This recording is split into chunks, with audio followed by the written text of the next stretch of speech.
Ríos.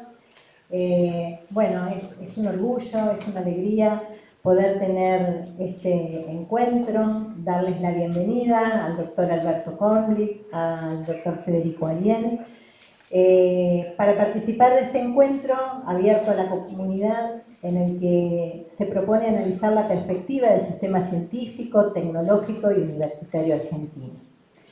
La charla, como lo habrán visto en la convocatoria, se propone hablar sobre la ciencia en la Argentina de la motosierra y nos convoca a reflexionar sobre el papel de la ciencia, la investigación y la educación al servicio de la sociedad. Esta actividad está organizada por el Centro Susana Freud, la Facultad de Ciencias de la Educación de la Universidad Nacional de Entre Ríos, APIME y Entre Ríos Humana.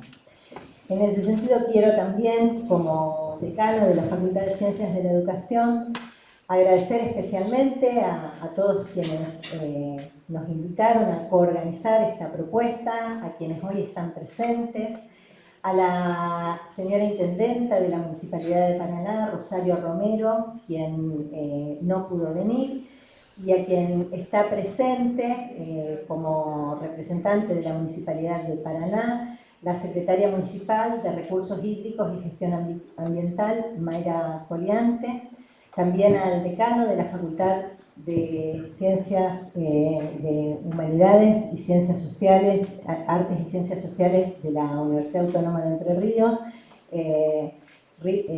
Richard, y también nos acompaña el rector de la Universidad Nacional de Entre Ríos, Juan Manuel Arbelo, y el secretario de Investigación, Gabriel Gentiletti.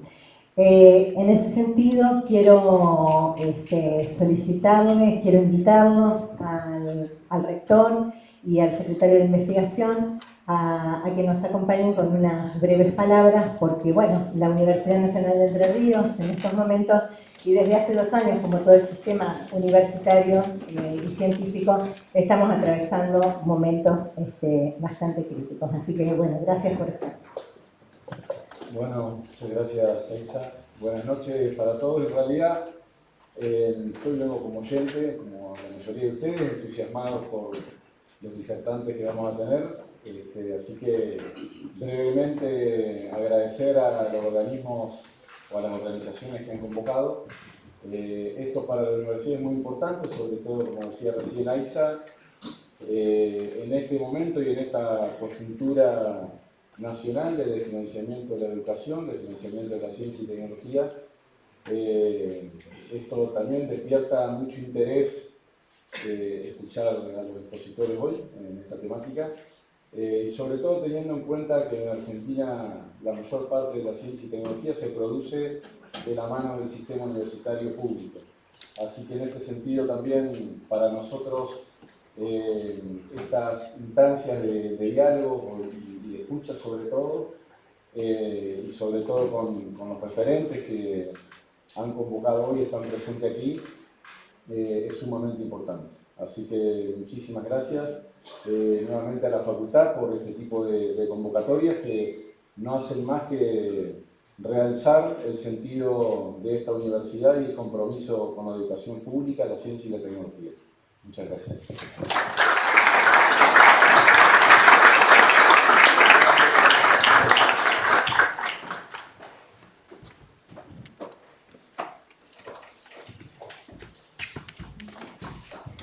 Y quiero saludar también, y pido disculpas porque no lo hice, a la vicerrectora de la Universidad Nacional de Entre Ríos, que también nos acompaña la ingeniera y la doctora Carla Mántara. Así que también muchas gracias por la presencia, así como a todos a quienes hoy están aquí presentes.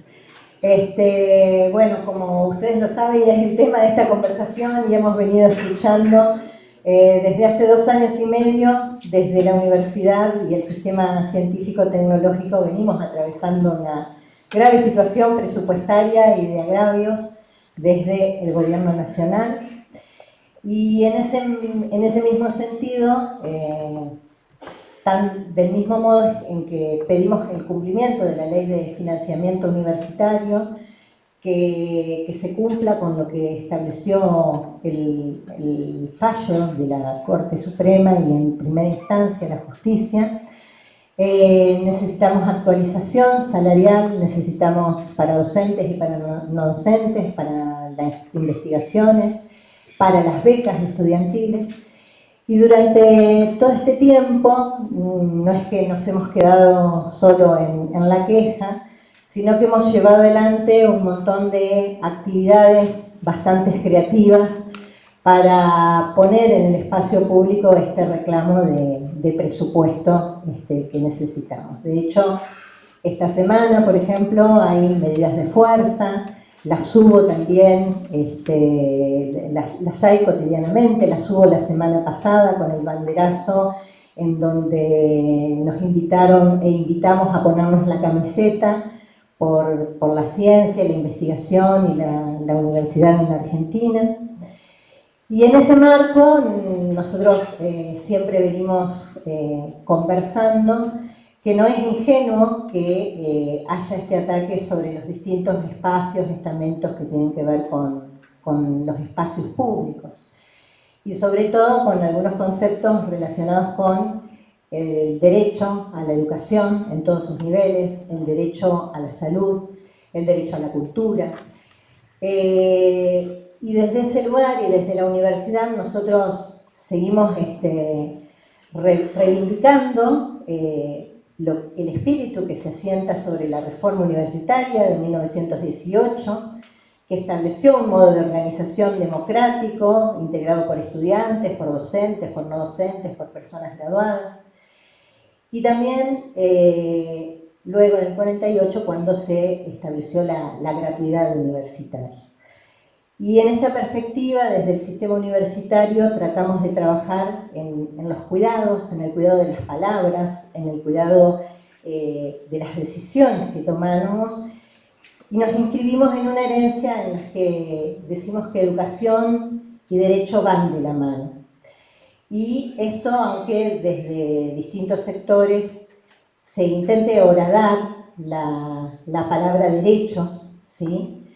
Pero bueno, nosotros seguimos considerando que estudiar, la posibilidad de estudiar, se asienta sobre algo que es muy, muy caro para toda la ciudadanía argentina, es algo que cuidamos mucho y que tiene que ver con esto del derecho a la educación en todos sus niveles y la igualdad, que a veces, muchas veces sabemos que no se cumple por las desigualdades que hay en todos los sectores, pero sin embargo es algo a lo que tenemos que seguir trabajando y apelar para tratar de lograrlo, el derecho a que todos podamos acceder, por ejemplo, a la educación, a una vida digna. Y en eso también recordamos que, así como lo ratificó la tercera Conferencia Regional de Educación Superior en 2018, consideramos que la educación superior es un derecho humano universal y un bien público que tiene un papel fundamental para el desarrollo humano y la democratización del conocimiento. Y en ese marco, sin dudas, la educación es un derecho individual, pero sobre todo es un derecho colectivo, en tanto consideramos que lo que nosotros construimos, la enseñanza colectiva, lo que trabajamos luego cuando estamos formándonos o cuando investigamos o cuando somos egresados, redunda en mejores condiciones de vida para todos nosotros como sociedad. Así que bueno, frente a un presente en que los discursos y las políticas del gobierno nacional buscan y atentan contra el sistema público, científico, universitario y de otros sectores con críticas constantes a quienes lo integramos, con salarios que son asfixiantes, nosotros consideramos importante seguir trabajando en una política que reivindique y resguarde el cuidado de la universidad pública de calidad, así como del sistema educativo en todos sus niveles. Seguimos exigiendo la ley de financiamiento universitario, salarios dignos, presupuesto para investigación, y seguimos cuidando la universidad de distintas maneras, tratando siempre de apelar al cuidado y también a la creatividad. Y en ese sentido valoramos mucho este conversatorio que nos proponen hoy, con la presencia de Federico Ariel, quien es investigador principal en biología molecular, forma parte del Instituto de Fisiología en Biología Molecular y Neurociencias de la UBA, junto con el doctor Kornblick, y también la visita de Alberto Kornblick, a quien siempre nos halaga escucharlo en sus distintas intervenciones públicas, porque siempre nos invita a pensar y también a divertirnos, ¿no? Porque el ayudarnos a pensar no solo va de la mano de la solemnidad, y eso se agradece, así que agradecemos eso. Federico va a presentarlo a Alberto, pero yo simplemente voy a contar que Alberto Kornblick es licenciado en Ciencias Biológicas y doctor en Ciencias Químicas por la Facultad de Ciencias Exactas y Naturales de la Universidad de Buenos Aires. Es profesor emérito de esa unidad académica, investigador superior del CONICET en el Instituto de Fisiología, Biología Molecular y Neurociencias y miembro extranjero de la National Academy of Science de Estados Unidos, de la Academia de Ciencias de Francia y de la Academia Brasileña de Ciencias. También integra la Academia de Ciencias de la Argentina. Bueno, sean muy bienvenidos y muchísimas gracias por estar acá.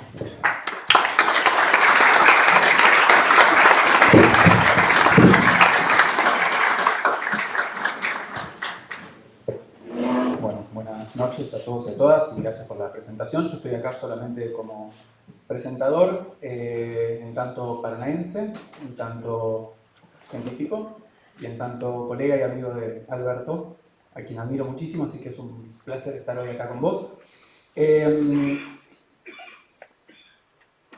Me sacaste algunas de las palabras que iba a decir de él, así que me vino muy bien esa introducción y quiero tal vez aprovechar de hacer un recorrido de científico de Alberto.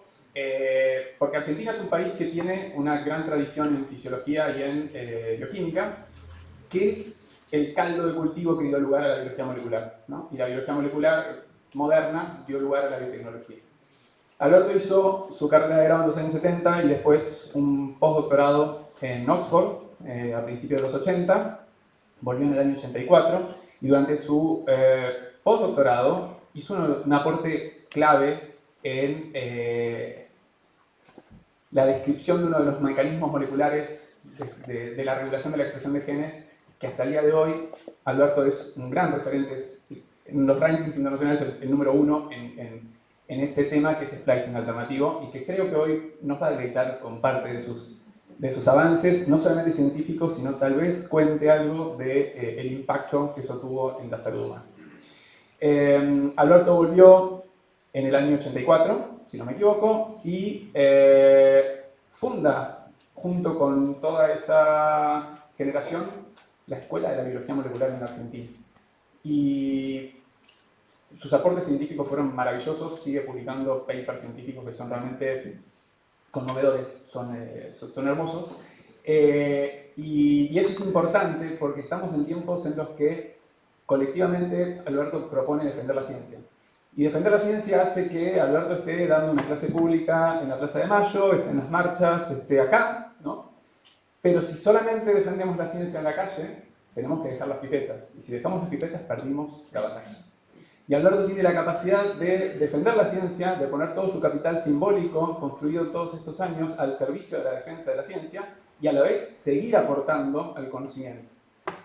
Alberto es una persona con una gran capacidad de gestar proyectos colectivos. El instituto que él dirigió y que fundó, y en el cual formo parte, es uno de esos proyectos y es un placer formar parte de él. Y además, como bien dijiste, que ustedes tuvieron seguramente la oportunidad de verlo en alguna de sus intervenciones públicas o incluso en Gelatina y con sus intervenciones sobre comunicación de la ciencia, tiene una gran capacidad de comunicar, ¿no? De contar historias y hacer la ciencia accesible. Eso es un gran don y va de la mano con su actividad docente. Es un gran docente. Yo no tuve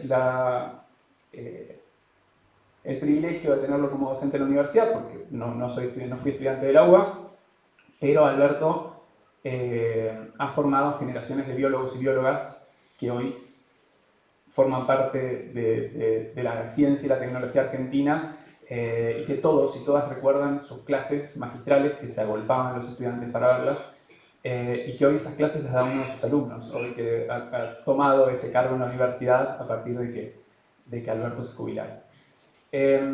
Así que nada, gracias por tus aportes a la ciencia, por tus aportes a la docencia y por gestar proyectos colectivos y por ponerle el cuerpo a defender la ciencia y la educación pública en estos momentos, que son claramente de los mayor hostigamiento que hemos sufrido. Acabamos de ser designados como terroristas, los científicos y universitarios, y acabamos de ir a una manifestación en el Obelisco donde yo les aseguro que había un uniformado por cada becario que estaba en ese lugar. Así que estar en un país en el cual uno tenga miedo a manifestarse no está bueno, y Alberto le pone el cuerpo. Así que muchas gracias y te doy la palabra, y seguro que va a ser un placer escucharte.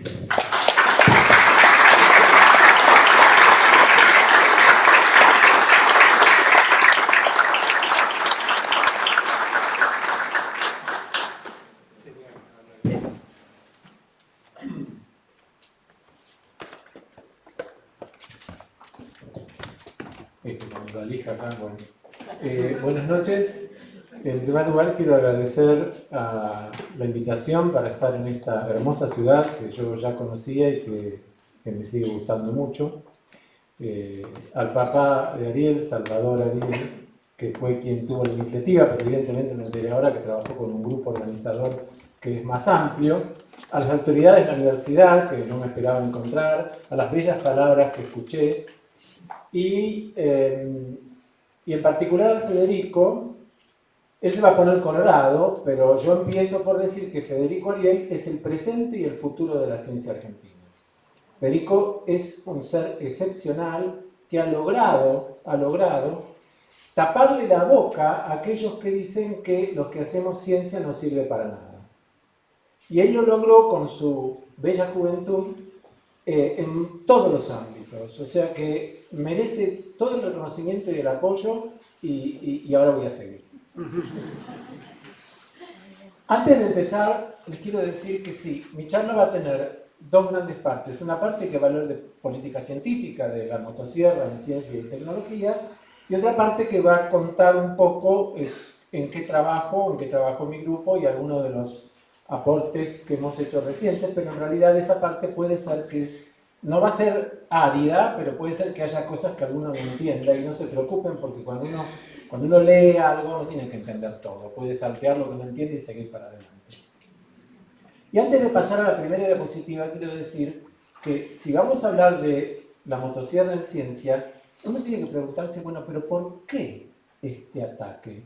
¿Por qué atacar a un país donde los fósiles de Ameghino están en la entrada del Museo de Historia Natural de Londres? ¿Por qué atacar a un país que fabricó reactores nucleares que fueron exportados? Satélites que fueron puestos en órbita. Organismos resistentes a condiciones adversas que Federico participó en el instituto acá enfrente en Santa Fe, donde se generaron. Vacunas que hoy en día sirven para reforzar la resistencia inmunológica al COVID, que son las que se inyectan, se proveen en los vacunatorios privados de todo el país. Kit de diagnóstico. Uno puede hacer una numeración inmensa también dentro de las ciencias sociales. Entonces, ¿por qué atacar a la ciencia que igual, más allá de que la punta del iceberg es lo que se puede aplicar, pero hace falta una base del iceberg que sea muy grande, que sostenga desde la ciencia básica aquellas que son aplicaciones? ¿Por qué atacarla de esa manera? Ahora vamos a ver el ataque y vamos a ver qué correlación tiene, por ejemplo, con ataques similares que hubo y que hay en los Estados Unidos de Norteamérica, que, como sabemos, influyen mucho sobre la actual política de nuestro país.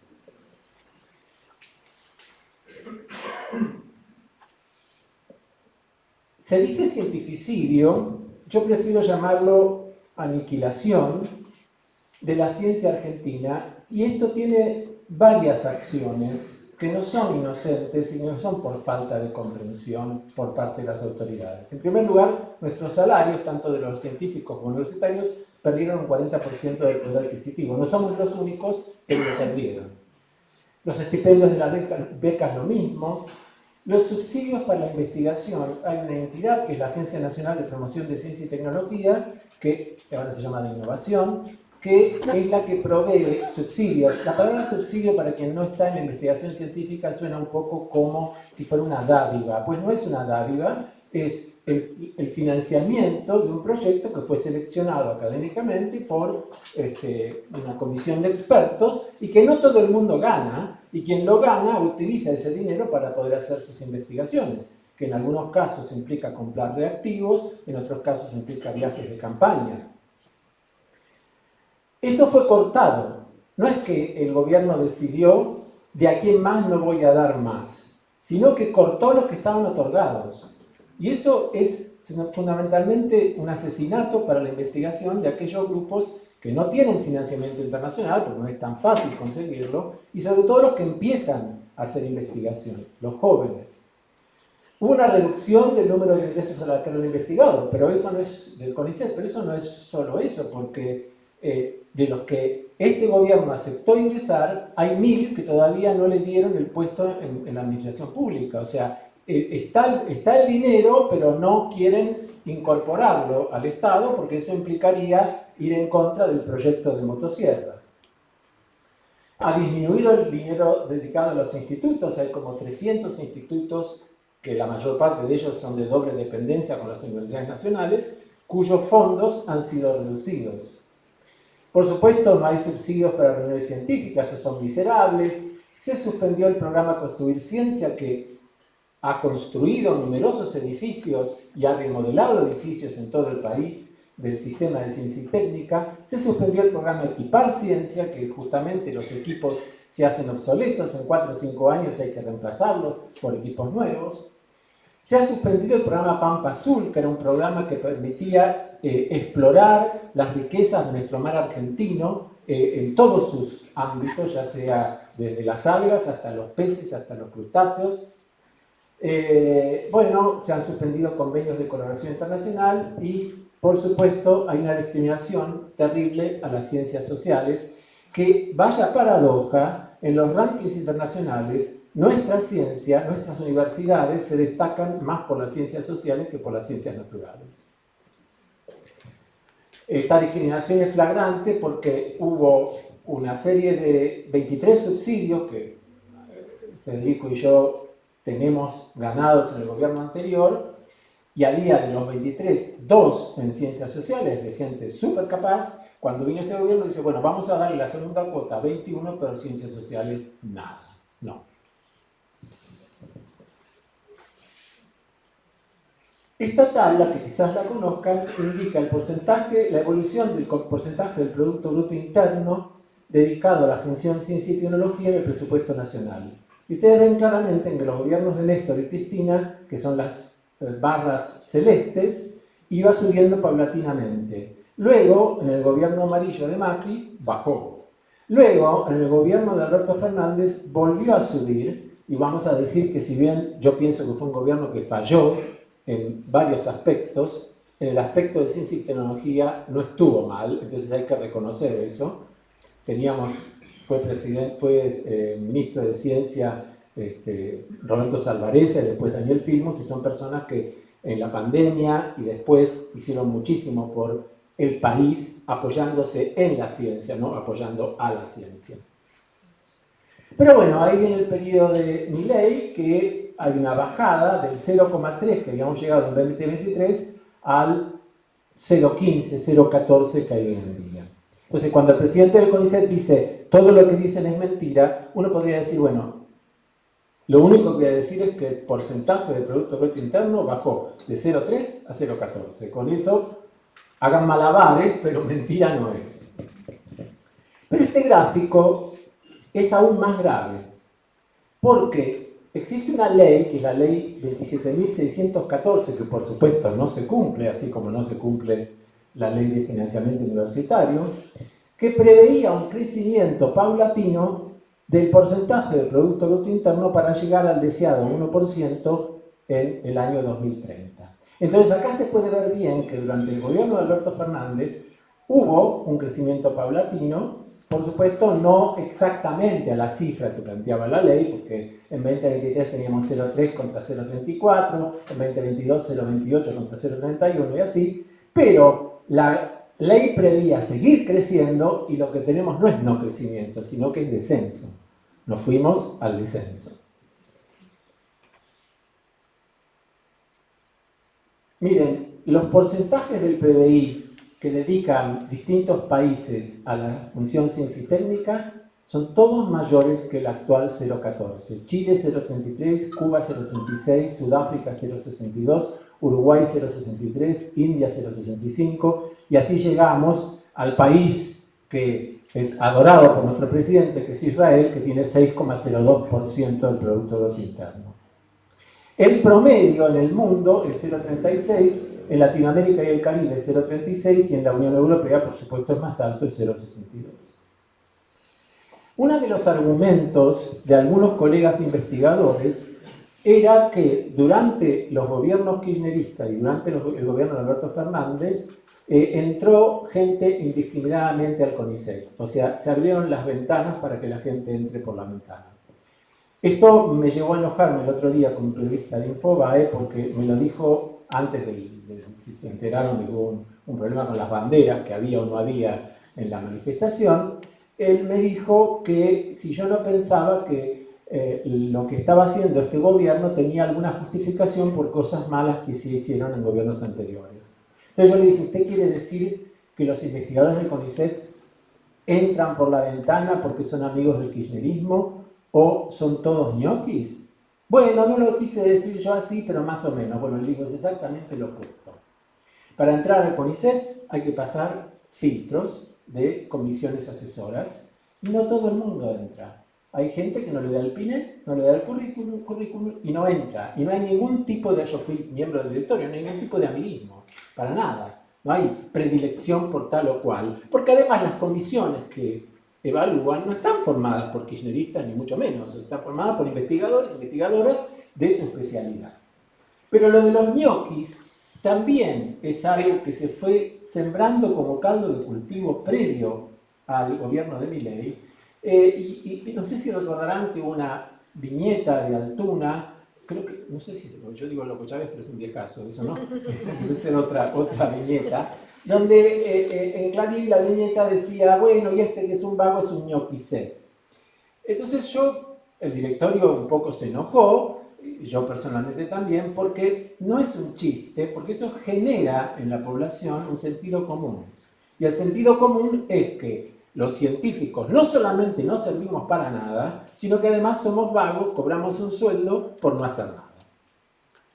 Entonces, eso es un tema muy caro para mí. ¿Cómo se genera en la población un sentido común que no es que sea parcialmente distinto de la realidad, sino que es exactamente opuesto a la realidad? Y revertir una afirmación que es del 180 grados opuesta, porque vamos a nuestro instituto, hay becarios que trabajan a las 10 de la noche, a las 11 de la noche, a las 12 de la noche. No me preguntan a mí si van sábado o domingo. Si tienen que cambiar un cultivo, van a ir el sábado y no van a pedir permiso ni van a decir, mirá que viene el sábado, ahora el lunes no vengo. Es decir, no es así, es otra dinámica, pero bueno, ustedes entienden. Y entonces, una de las críticas es que teníamos demasiados investigadores. Bueno, miren, es difícil de esta curva, pero yo les cuento. Argentina está por acá. Lo puedo señalar con esto. Argentina está por acá, en el número de investigadores a 2022. Egipto está debajo, Kazajstán debajo, Venezuela debajo, Kenia y Congo debajo. Pero arriba están China, Italia, Rusia, España, Polonia, Estados Unidos, Reino Unido, República Checa, Chequia, Canadá, Alemania, etc. Hasta Corea del Sur. O sea, estos son investigadores por cada millón de habitantes. O sea, no es cierto que tengamos demasiados investigadores. Tenemos un número, si se quiere, razonable para Latinoamérica, pero inferior al resto de los países del mundo.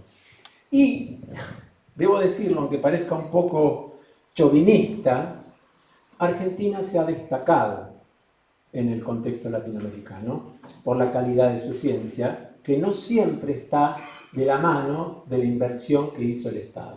convengamos que el 0,3% no es suficiente, pero se destaca frente a Brasil, que invierte muchísimo más, se destaca frente a Chile, que invierte muchísimo más que nosotros, y los colegas de los países vecinos reconocen esa resiliencia de los investigadores argentinos y, por supuesto, toman en cuenta que nosotros hemos tenido 2 premios Nobel en ciencia argentinos hechos en la Argentina, que son el de Bernardo Hussein de 1947 y el de Luis Leloir de 1970. Y hay quienes dicen que hay un tercer premio Nobel, que por supuesto es César Milstein, pero el Nobel de Milstein, por el invento de cómo se hacen anticuerpos monoclonales, es un trabajo hecho en el Reino Unido, no es un trabajo hecho en la Argentina, mientras que los Nobel de Hussein y de Leloir son trabajos hechos en la Argentina.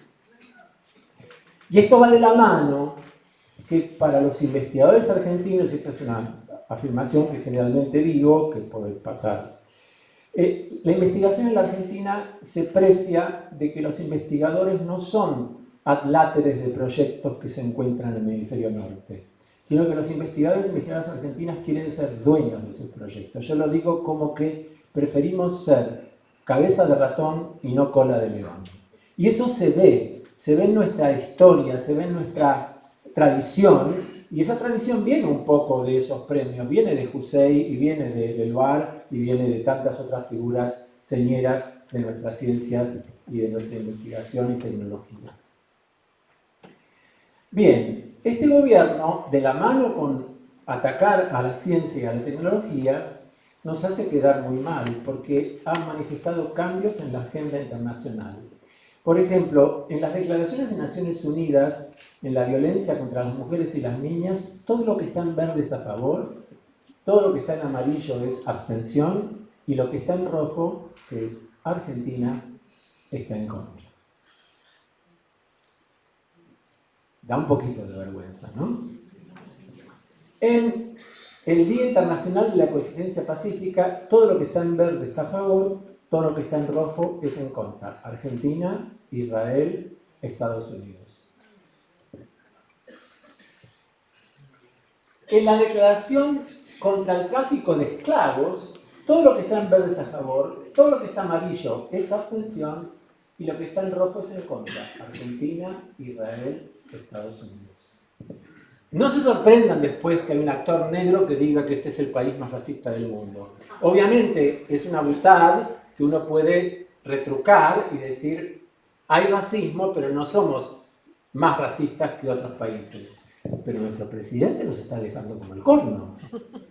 O sea, es el único que junto con Estados Unidos e Israel vota en contra del tráfico de esclavos.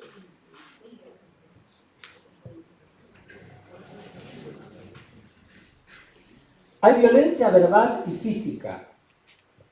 Fede mencionó que el presidente nos dijo que éramos terroristas, pero ya había dicho barbaridades previamente, incluso antes de ganar las elecciones, ¿no? Cuando dijo que con un velcro sacó el CONICET y dijo lo voy a cerrar porque no sirve para nada, o un día creo que lo tengo por ahí, en alguna reunión de sus adláteres dijo que los investigadores debían dejar de mamar del dinero del Estado, escribir un libro y ver si a la gente le gusta y lo compra.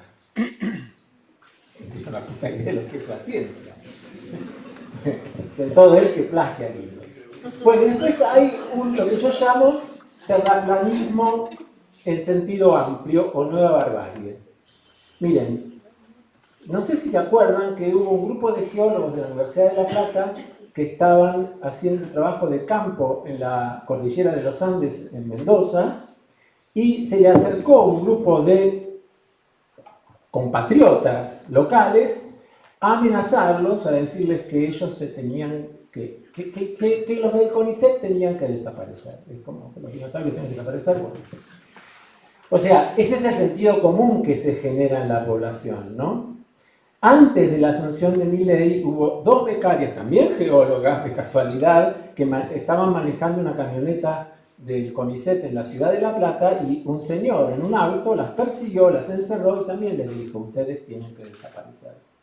O sea, el ataque gana adeptos Y es nuestra función de alguna manera, como dijo un compañero, un científico compañero dijo, bueno, basta de defender a la ciencia, hay que atacar con la ciencia, porque nos están atacando y a veces la defensa pasa como que uno está disminuido. Es una metáfora, ¿no? Bueno, eso es lo de Javier Milei, que dijo que una empresa puede contaminar el río todo lo que quiera. Ahí fue cuando dijo lo del libro. Y bueno, ese terraplanismo en sentido amplio, sensulato, para mí llegó al non plus ultra con la existencia de dinonegacionistas. Los dinonegacionistas son un grupo de, a mi gusto, enloquecidos, que tienen la hipótesis de que los dinosaurios no existieron y que los paleontólogos entierran huesos para luego desenterrarlos y hacerse famosos. Eso sabía. Acá en la Argentina, sí.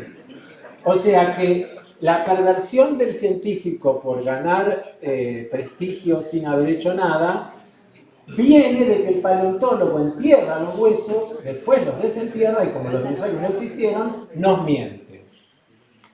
No es chiste esto, no es chiste. Y les quiero aclarar, no sé si aquí hay gente que está ligada a la paleontología, que la paleontología es la disciplina estrella de la Argentina. Y es una disciplina estrella que no produce ni un bien ni un servicio, no está en la punta del iceberg, está en la base de la investigación básica y sin embargo es la estrella mundial. ¿Y por qué es la estrella mundial la paleontología argentina? Ejemplo de eso es que los paleontólogos argentinos tienen más tapas de Nature y de Science que cualquier biólogo molecular argentino. Pero no, hay otra razón que es una razón geográfica. Nuestro país tiene entre un 40 y un 60% de tierras áridas y semiáridas.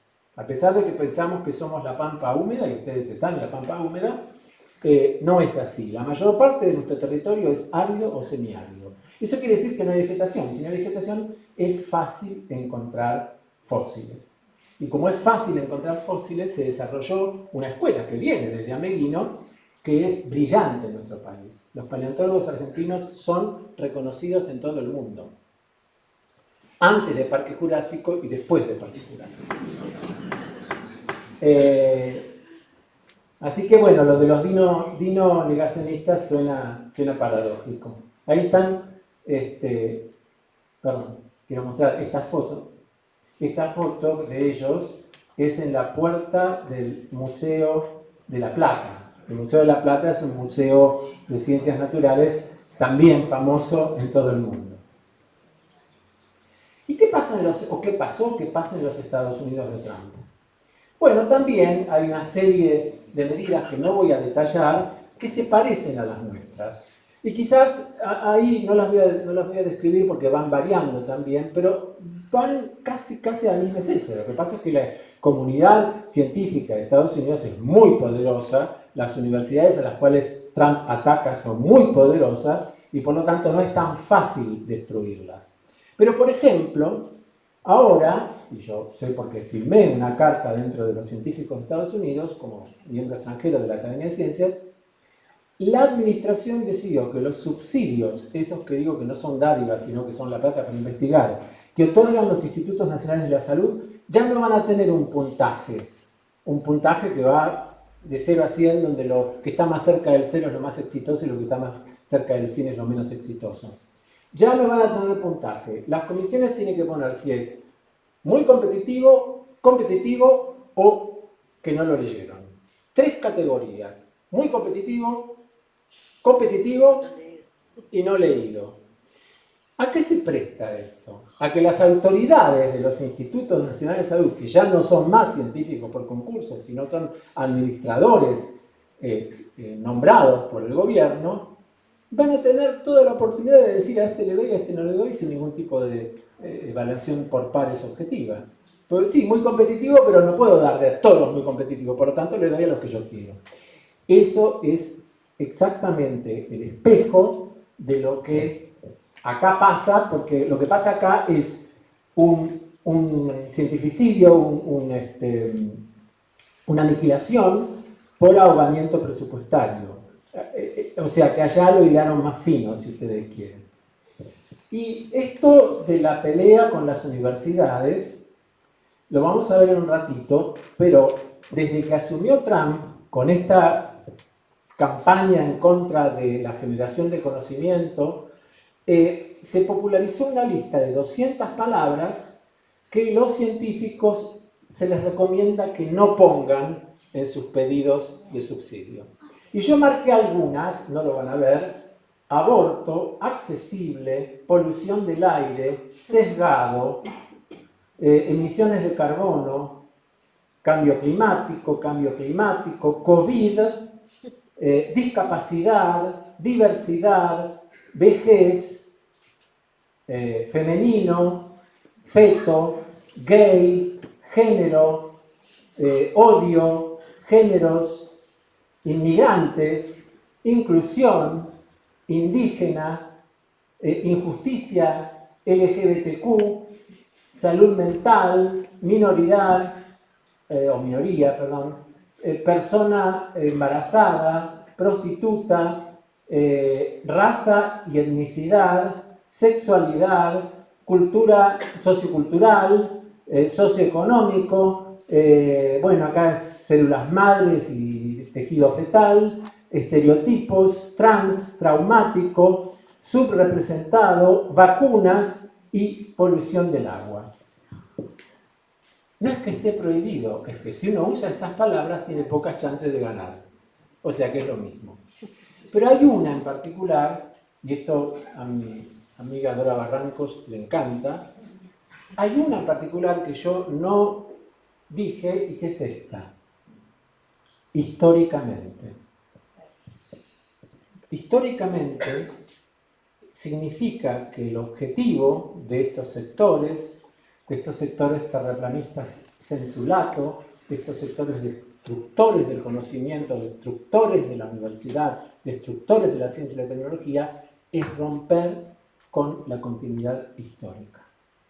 Y eso tenemos que tenerlo en claro, porque lo que viene a hacer este gobierno en la Argentina es sacar el guante de la mano y darlo vuelta, dar vuelta a la Argentina como si se da vuelta un guante.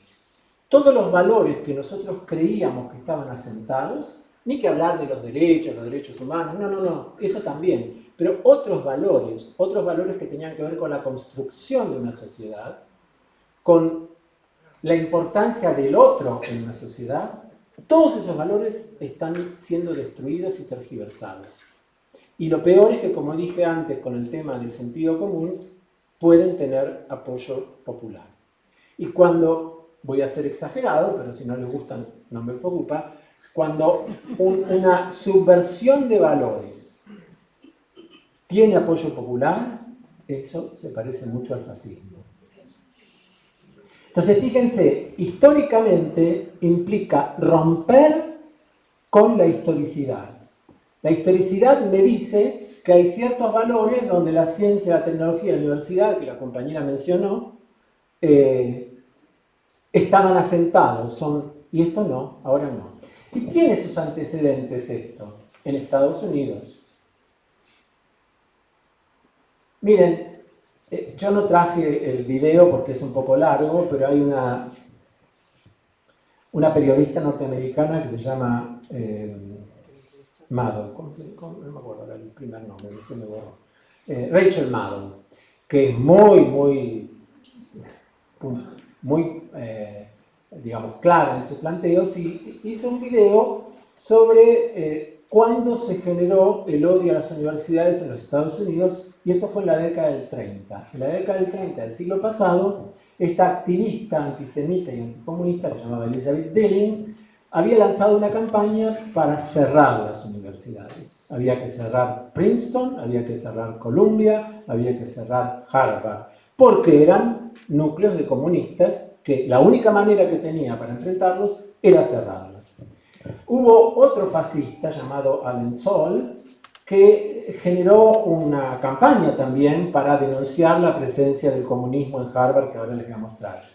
Y su discípulo contemporáneo es el vicepresidente de los Estados Unidos, que se llama Vance.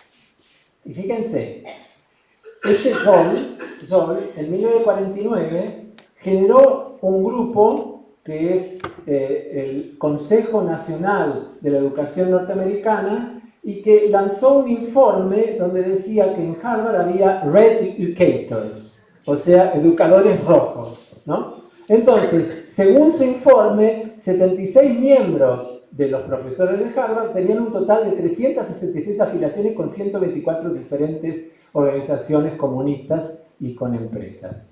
Por suerte, bueno, esto no prosperó, pero el discurso sigue. Miren, en 1972 Nixon lanzó el famoso lema «Los profesores son el enemigo».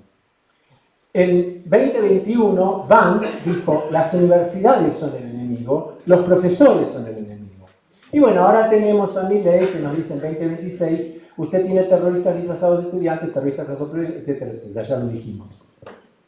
Yo hago un chiste siempre que digo, no, yo terrorista no soy, pero un poco subversivo sí, porque subversivo es aquel que no se conforma con el poder establecido, que quiere enfrentar con el discurso, con la acción, al poder establecido.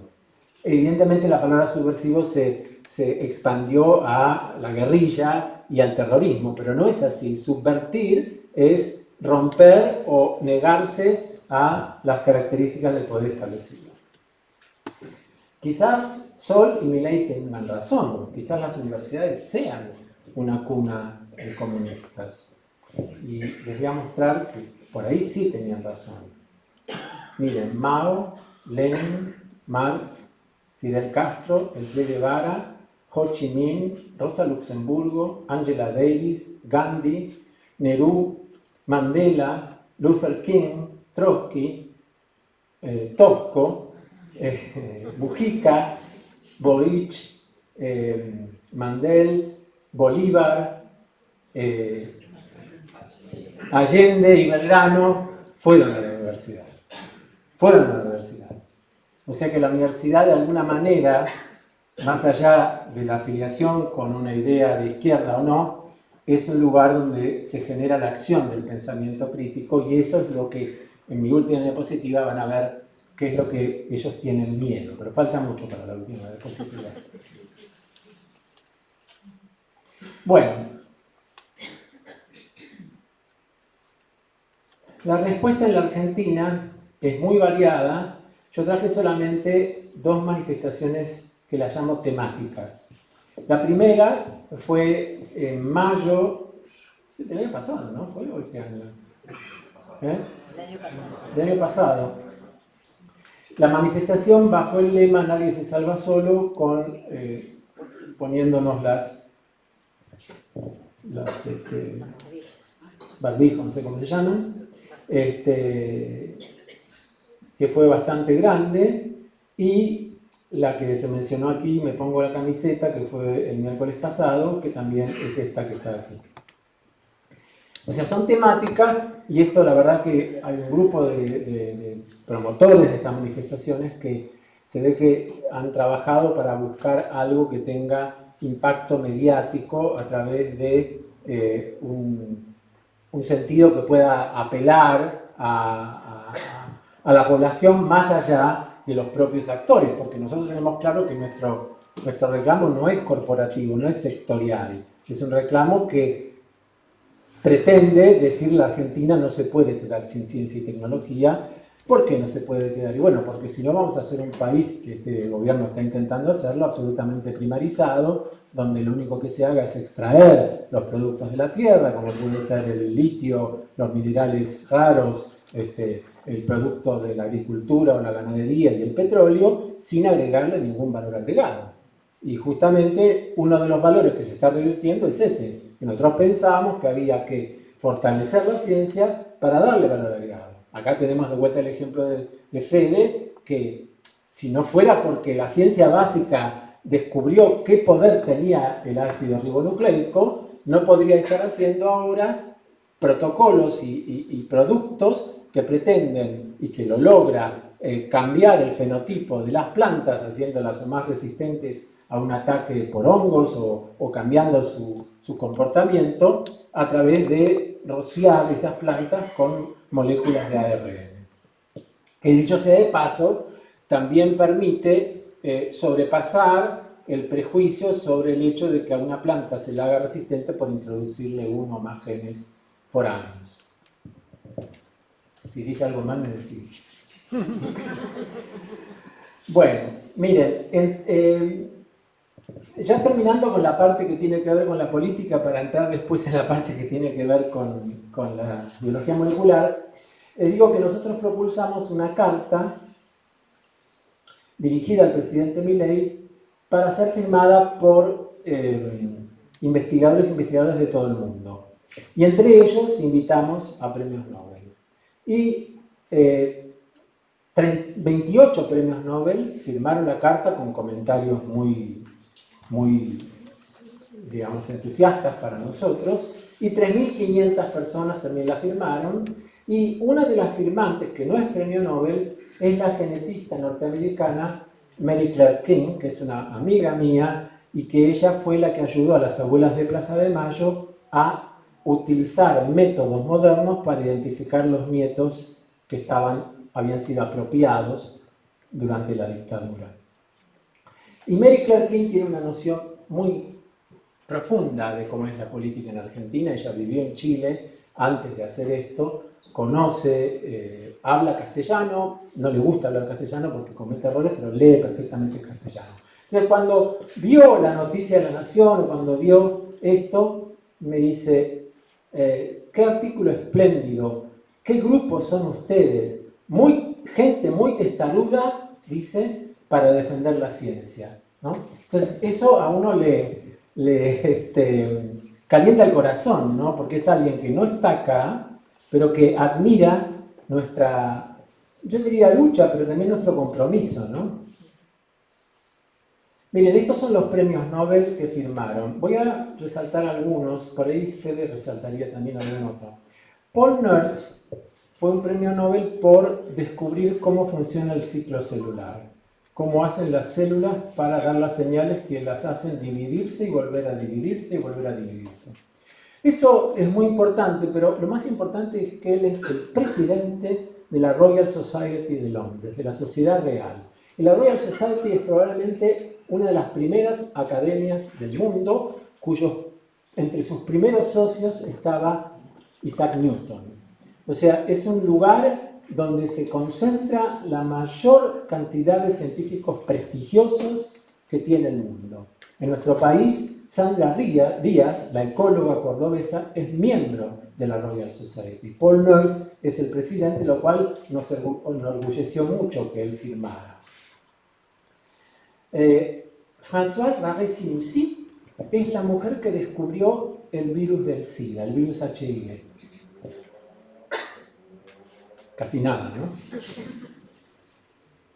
Tom Cech fue quien descubrió que las enzimas no son solo proteínas, sino que las moléculas de ARN, de ácido ribonucleico, aquello en que trabajamos Fede y yo, pueden funcionar como enzimas. Y eso cambió totalmente la percepción de algo que era como un dogma que se repetía como loros sin ninguna prueba. Y bueno, Phil Sharp y Richard Roberts descubrieron lo que les voy a contar ahora. Descubrieron el splicing. Phil Sharp fue el primero que firmó. Phil Sharp no es un hombre de izquierda. Yo no sé si en su fuero íntimo no vota a los republicanos, pero les quiero asegurar que hay muchos republicanos que no quieren a Trump. No es así. Bueno, ¿por qué los marqué en rojo? Porque ahora les voy a contar un poquito qué es lo que yo hago. Podrían hacer preguntas si quieren hasta ahora, pero si no, lo dejamos para el final. ¿Ok? Bien.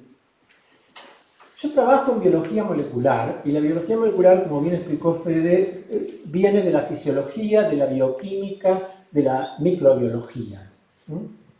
Mi maestro en la Argentina fue el doctor Héctor Torres, que era un bioquímico muy pujante, que era discípulo de Leloir, y yo empecé a trabajar con él en lo que se llamaba la Fundación Campomar, que dirigía Luis Leloir. Leloir era una persona terriblemente humilde, lo escribí y esto se sabe, él iba con un guardapolvo color beige o gris, y entonces cuando venía alguien de afuera lo confundía con una ordenanza, y además él tenía esa esa gracia, porque muchas veces venían periodistas y le preguntaban, lo veían a él pensando que era una ordenanza, ¿usted sabe dónde está el doctor Leluar? Y él decía, el doctor Leluar hoy no ha venido. Mi maestro fue Torres. Torres era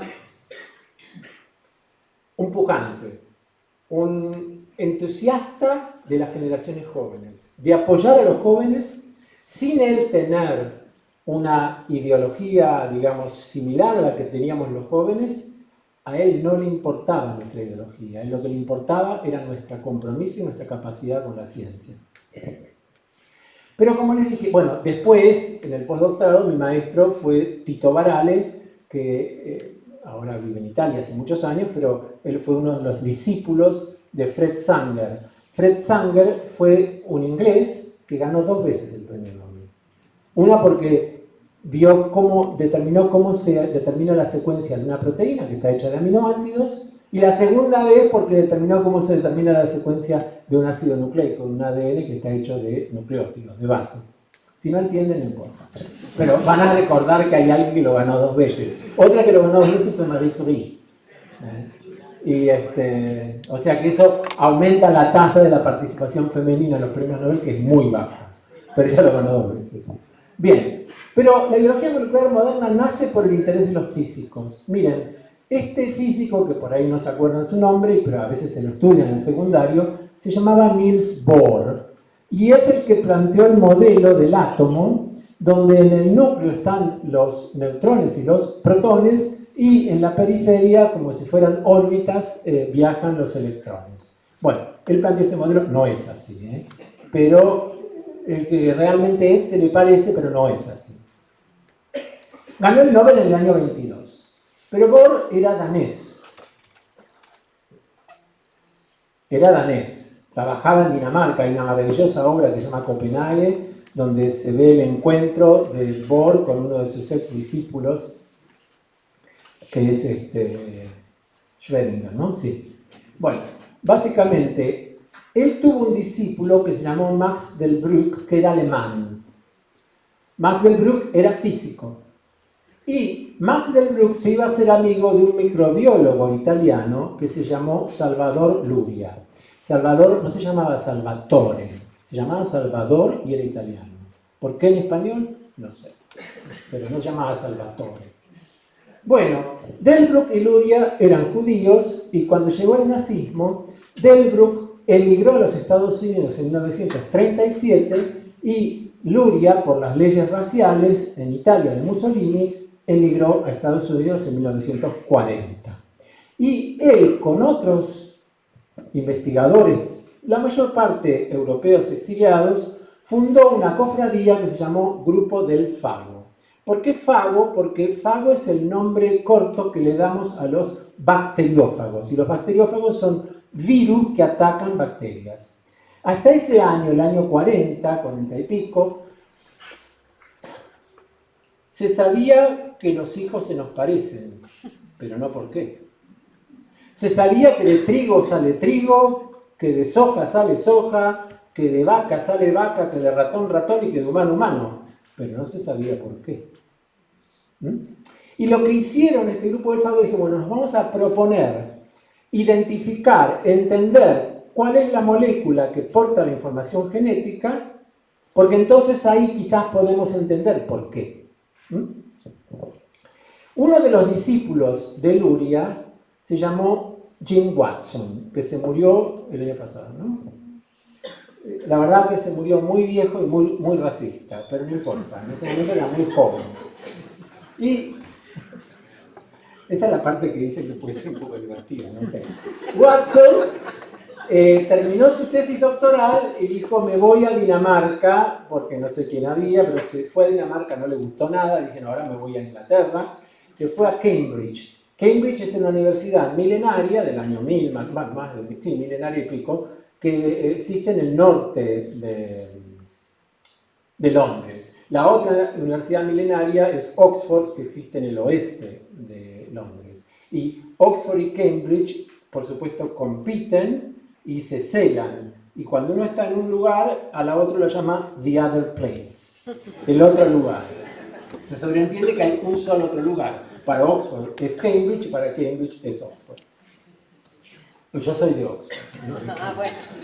Pero caminando por Cambridge pasan cosas rarísimas, como que de repente vos ves el cartel, aquí Watson y Crick descubrieron la estructura del ADN. Bueno, ahí te caes de culo. Pero hay otro que te cae más de culo, dice, aquí Millikan descubrió el electrón. Ah, descubrió el electrón ahí en ese lugar hay un cartel que dice dónde se descubrió el electrón.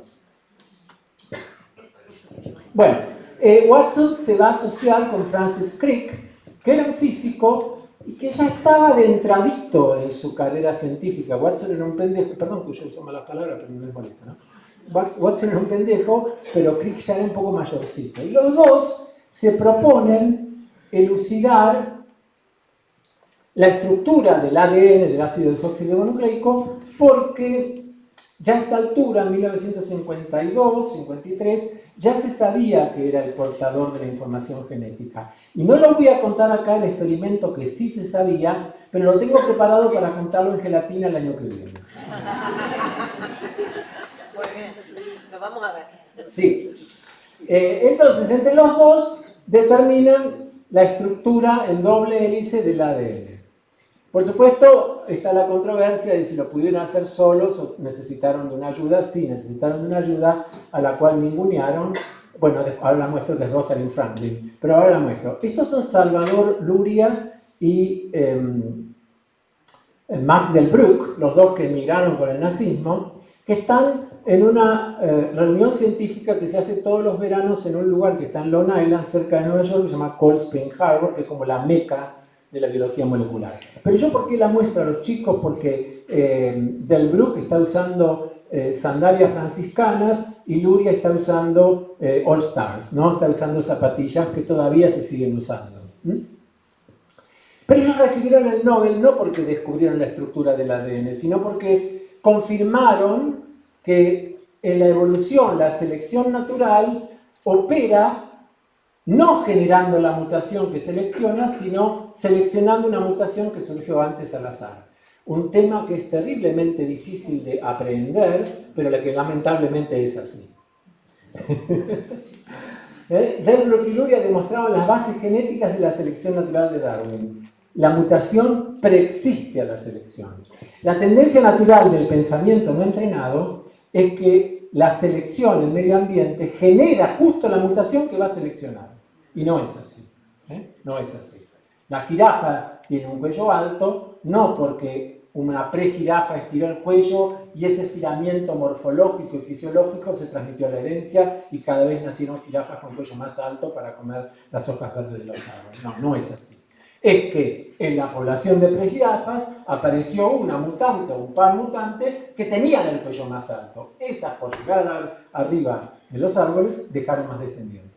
¿De acuerdo? Es un razonamiento no tan obvio, no tan intuitivo, porque la ciencia, entre otras cosas, es anti-intuitiva.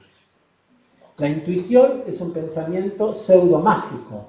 A veces la pega, a veces no, pero no tiene que tener fundamento la intuición. En cambio, las afirmaciones científicas tienen que tener algún fundamento, aunque sean transitorias. Uy, dije muchas cosas ya.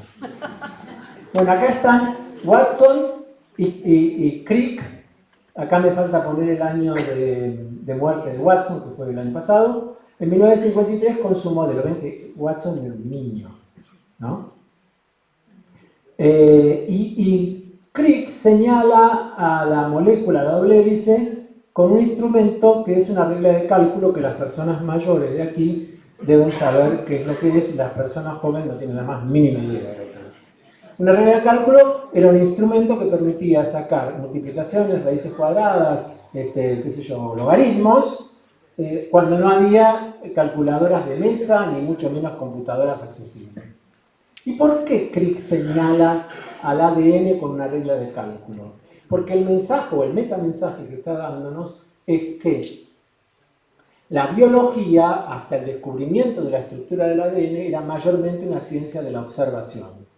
Y ahora nos importan las distancias entre los átomos y las interacciones entre moléculas, o sea, pasa a ser una ciencia de la medición, al igual que las otras llamadas ciencias exactas, nombre si lo hay absurdo, porque cuando uno entra a la facultad de ciencias exactas y cursa Física 1, lo primero que aprende es que toda medición tiene un error. Y si toda medición tiene un error, no se puede hablar de exactitud. ¿De acuerdo? Se habla de un porcentaje de error.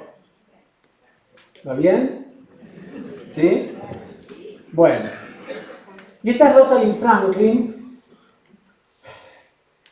cuyo jefe le entregó a Watson y Crick una foto de difracción de rayos X que le sirvió a ellos para hacer su modelo y aparentemente no le pidió permiso a ella. Eso es cierto, y es cierto que era una sociedad mucho más machista que ahora y mucho más machista en la Inglaterra de esa época. Lo que también es cierto es que Franklin no era una monjita porque ella tenía sus propias ideas y cuando publicaron Watson y Crick su trabajo famoso en Nature, ella publicó otro trabajo y ella no estaba muy de acuerdo con el modelo de ellos. Por lo tanto, es injusto lo que pasó y no recibió el premio Nobel, pero hay una razón fuerte por la cual no lo recibió, es que se murió antes. Y el premio Nobel no se entrega a personas muertas, solo se entrega a personas vivas y el premio Nobel no se entrega a la trayectoria de un científico, sino a un hallazgo particular que haya tenido el científico. Un científico puede no haber hecho nada publicable en su vida, pero hizo una sola cosa que fue un punto de inflexión, puede recibir el Nobel. No es por trayectoria, no es un premio de trayectoria. Bueno, pero la pobre Franklin no sabemos si lo hubiera recibido, quizás por ser tan machista la sociedad no lo hubiera recibido. Y se convirtió en un símbolo. Pero hay que conocer todo, ¿no? Ella no estaba de acuerdo con el modelo, le robaron la foto y se la dieron a Watson y Crick, ella tenía sus propios papers y no ganó el Nobel. Pensamos que porque se murió antes, aunque podría quizás haber ocurrido que no lo ganara igual. Los principales productos de los genes son las proteínas, y acá hay dibujos de proteínas en escala relativa. Estoy viendo el tiempo, sí.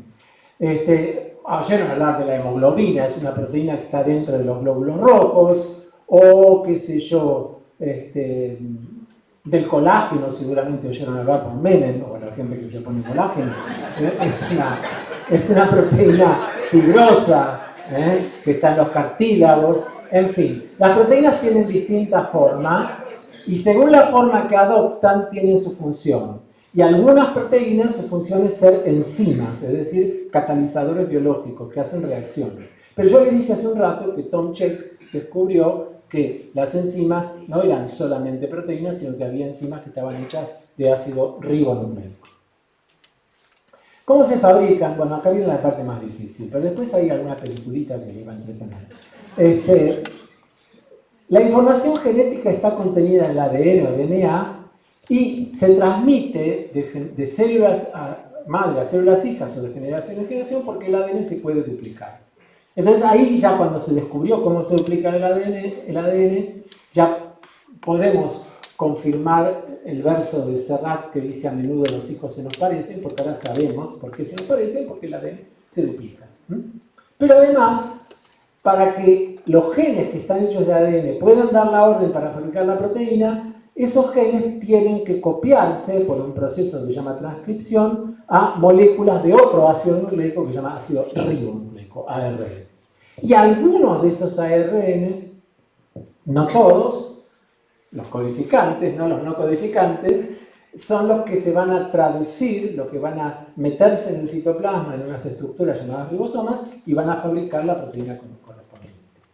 Este proceso de traducción es irreversible hasta lo que sabemos hoy en día.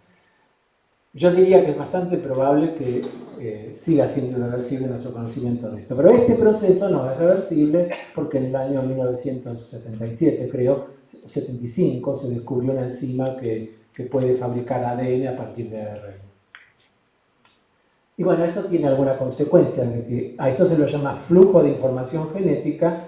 La consecuencia es que si las proteínas son el fenotipo, es decir, el aspecto, la fisiología, el comportamiento, y el ADN es el genotipo, es decir, la información fluye del genotipo al fenotipo.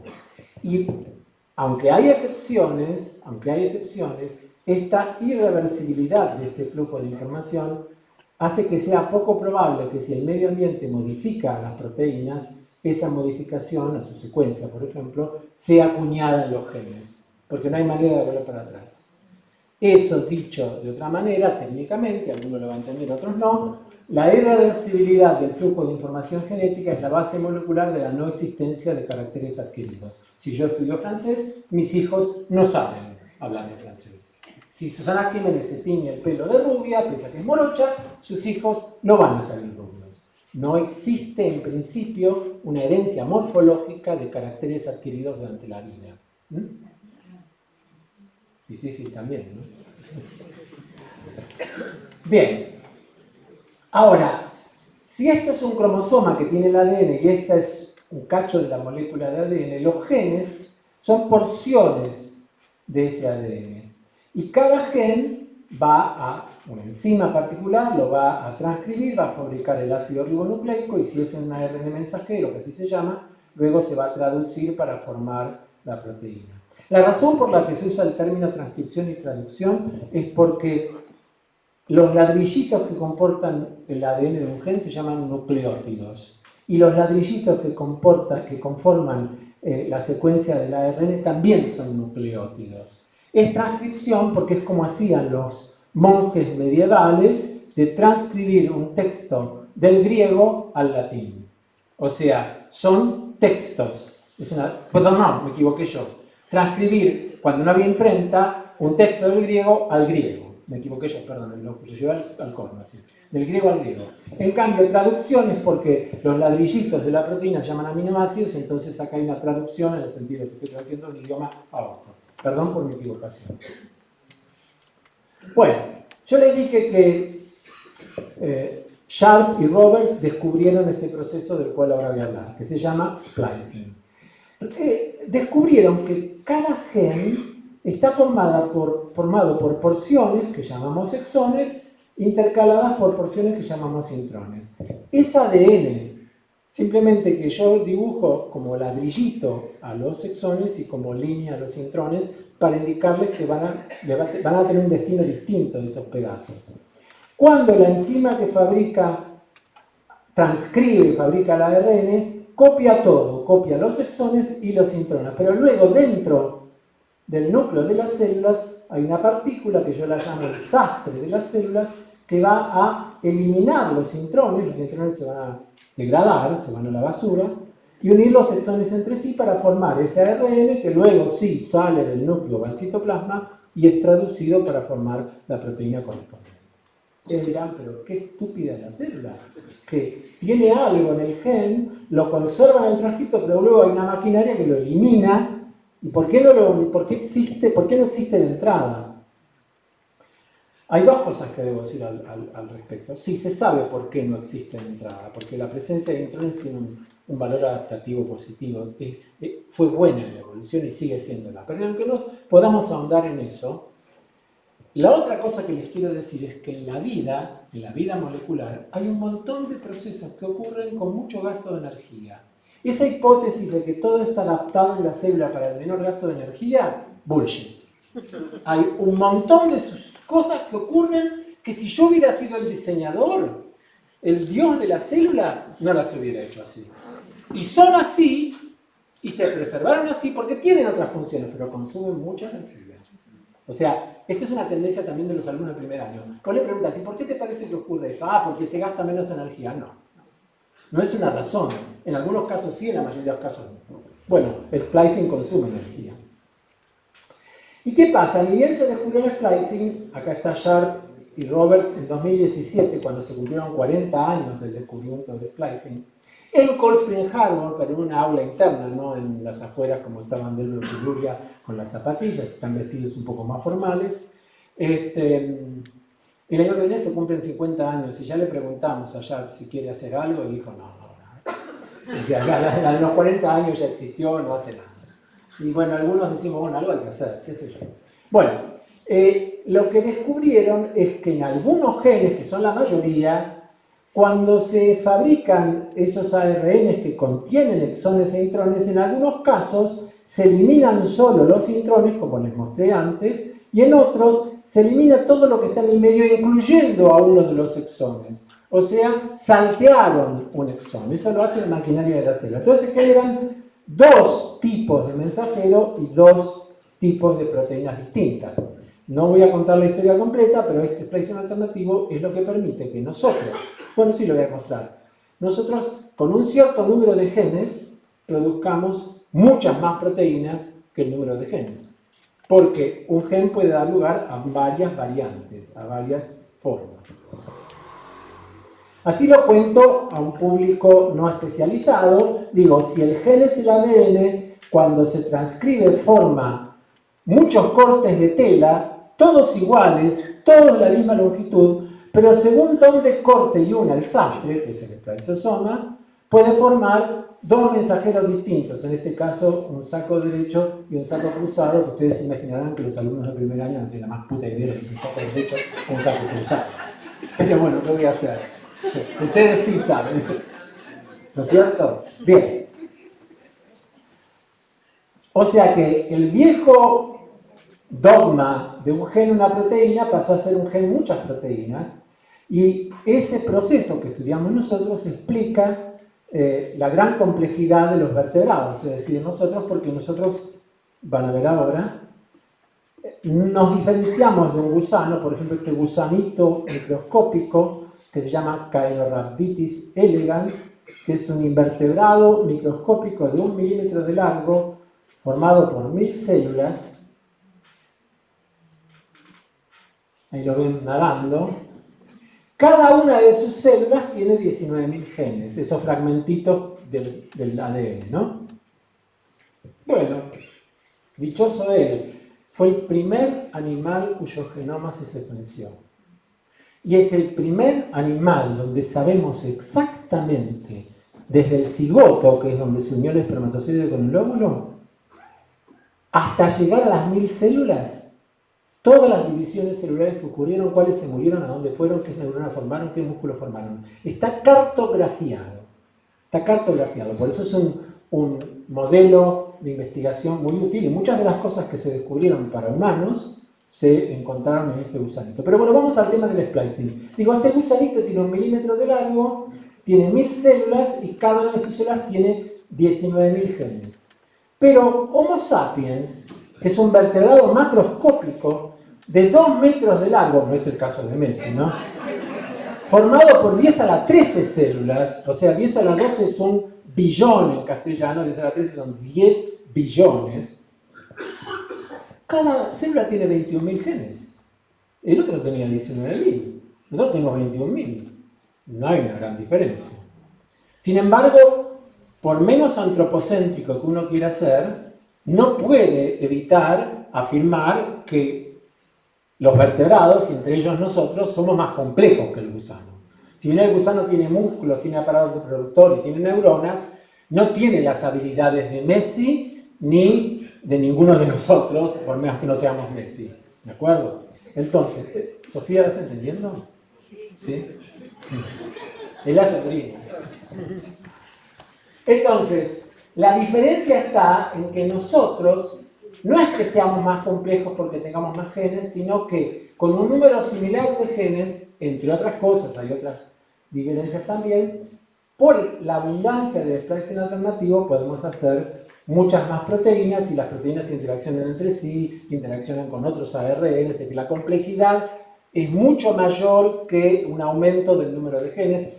Esto ya se sabía que la complejidad no era consecuencia del aumento del número de genes. Lo que pasa es que al descubrir estos procesos de splicing alternativo, como tantos otros, se entiende por qué con un mismo número de genes nace un vertebrado y los genes son muy parecidos a los del gusano, pero bueno, las interacciones son otras. Bueno, y aquí viene la introducción de mi grupo de investigación a un tema que no pensaba abordar en el último tercio de mi carrera, tampoco sé cuándo va a terminar, pero bueno, que es esta enfermedad de atrofia muscular espinal. ¿Y por qué nos metimos en la atrofia muscular espinal? Es una enfermedad hereditaria, debemos contarles, porque el grupo de familiares de los niños afectados de esta enfermedad golpearon a mi puerta en el 2015-2016, sabiendo que un colega nuestro, uruguayo, que trabaja en Estados Unidos y en Estados Unidos no saben que es uruguayo, no lo tienen claro porque no tiene acento en inglés, llamado Adrián Kreiner, ellos le dicen Adrian Kreiner, pero yo digo Adrián, estaba por largar una herramienta que ahora van a ver que permitía curar la enfermedad o por lo menos mejorar mucho el pronóstico de los niños. Entonces golpearon a mi puerta y dijeron: Alberto, nosotros queremos que vos investigues esta enfermedad aquí en la Argentina. Yo les dije: miren, Adrián está en Cold Spring Harbor, en Estados Unidos, en la meca de la biología molecular. Yo no tengo nada para ofrecerles, no les voy a vender espejitos de colores. Entonces mi respuesta fue no. Pero de repente se me ocurrió probar algo, que no sé si le voy a poder contar ahora, y le propuse a Luciano Marasco, que estaba por entrar a hacer la tesis: ¿por qué no probás esto? Él probó ese algo, que no sé si lo voy a poder contar, y salió bien. Entonces lo llamé a ellos y digo: miren, sí, podríamos hacer algo. Y ellos ya habían dicho: a nosotros no nos importa que vos encuentres otra cura para la enfermedad. Nosotros queremos que alguien que trabaja en espacio alternativo lo haga en la Argentina. Y yo les dije: ustedes entienden mucho más de la importancia de la ciencia básica que las autoridades de ciencia técnica. Y son los padres, y ellos saben mucho de splicing alternativo. Bueno, ¿qué es esta enfermedad? En esta enfermedad lo que pasa es que las neuronas motoras, que son las que inervan desde el sistema nervioso central a los músculos que nos permiten respirar o ventilar, mover la pierna, el brazo, la lengua, están enfermas y por lo tanto, al no inervar bien a los músculos que tienen que inervar, el músculo se atrofia. Y si se atrofia, es una enfermedad que se llama, disculpen la tecnicidad, autosómica recesiva. Quiere decir que los padres son portadores, pero no enfermos, y si nace un 25% de probabilidad un niño enfermo, porque tiene los dos genes enfermos, uno portador de su papá, otro portador de su mamá. Estos niños, hasta hace 10 años, se morían a los pocos meses de nacer porque no podían respirar. Ya van a ver una película. Pero además,